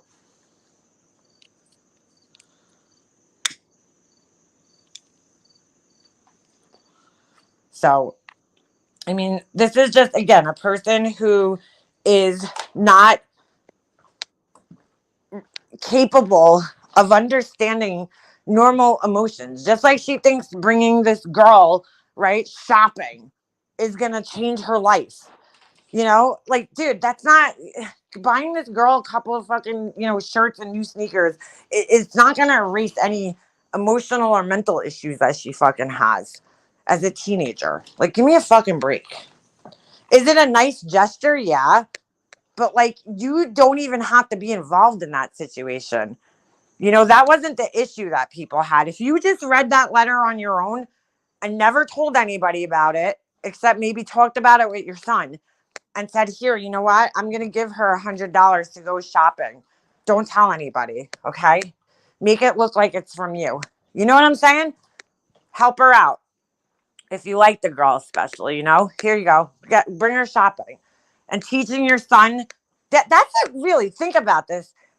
Most parents would use a situation like that. If I found that letter in my son's thing, I'd be like, listen, here's some money. Go bring the girl shopping. This way, I'm going to teach you how to be a man. You know what I'm saying? If you're the man, right? This is how you take care of a woman who is not feeling good about herself. Bring her out and get her something to make her feel special. Go buy her a dress or something. You know what I'm saying? It's going to make her feel special that it's coming from you. These are the things that you should do for a woman. But instead, she wants the credit for it. You know what I'm saying? So she's like, I'm going to bring her shopping. She's like in this competition with her son. It should be her son that's doing this for her, not her. You know what I'm saying? But it's like she wants the credit for like building this girl up. But all right, fine. Even if she did, you could have just taken care of that whole entire situation privately, and it would have, then maybe you would look like the good person in the situation. But the fact that you read the letter on the internet, that's what people have the fucking problem with, dude. Is like, there was just no need to do that. There was no fucking need for the whole internet to know about this girl. But that, again, her narcissism outshines everything, because she wants everybody to, know that she produced a superior fucking, human being, right? And her offspring that every girl in the high school wants to be with. And that girls are just, falling at his feet. That was more important to her than actually helping the girl. You know what I'm saying? So in her narcissistic attempt to use her child as an extension of herself, she fucked up, made a mistake, embarrassed this girl, and now she's like, I'm going to help her. If you really wanted to help her, you would have found that letter and you would have just fucking either helped her or gave your son the money to help her. So you could use it as a lesson to teach him how to treat women. But, it's always self-serving. Everything's always fucking about you all the time. About you looking like the better person, the caring person. I agree, Sarah. I agree. I mean, listen, I'm also not 15 years old, so when I look at him, he looks like a kid. But like, I mean, you know, he looks average at best. I mean, why? Listen, if your son was that good looking and popular in school, you wouldn't have to convince everybody he was. You know what I'm saying? Like, it would speak for himself. I mean, we all went to high school and we know that there's, you know, different, you know, calibers of people in high school. There's like the really good looking guys and the okay looking guys. Like, you know, I don't know. I don't know if I fully buy that either. Just saying.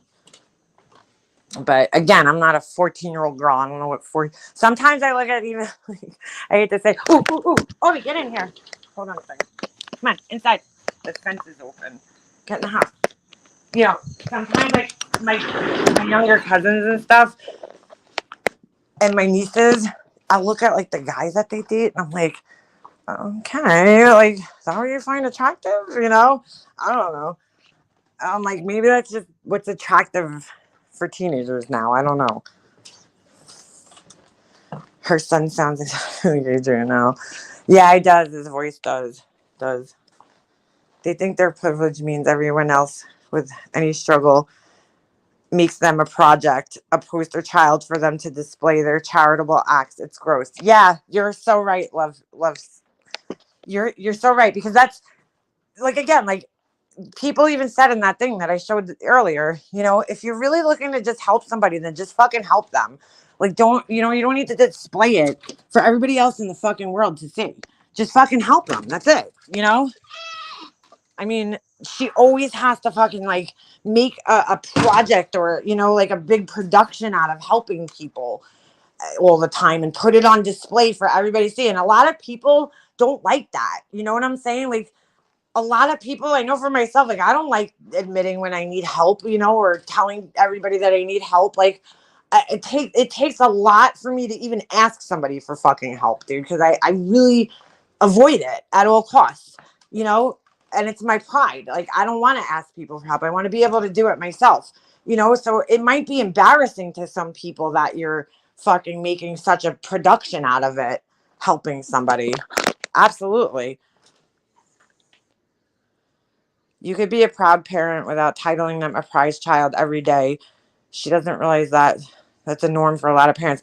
Yeah, like, dude, my son, he's great at hockey, dude, right? But there's so many things he's not good at. And I'm okay with that because that's like normal. You know what I'm saying? Like, her son has to be the best at everything. Like, and that's not normal, dude. Like, I mean, and I let my son know that all the time. Like, dude, you don't have to be the best at everything. You know, not everything's a competition. You have a gift with some things, just like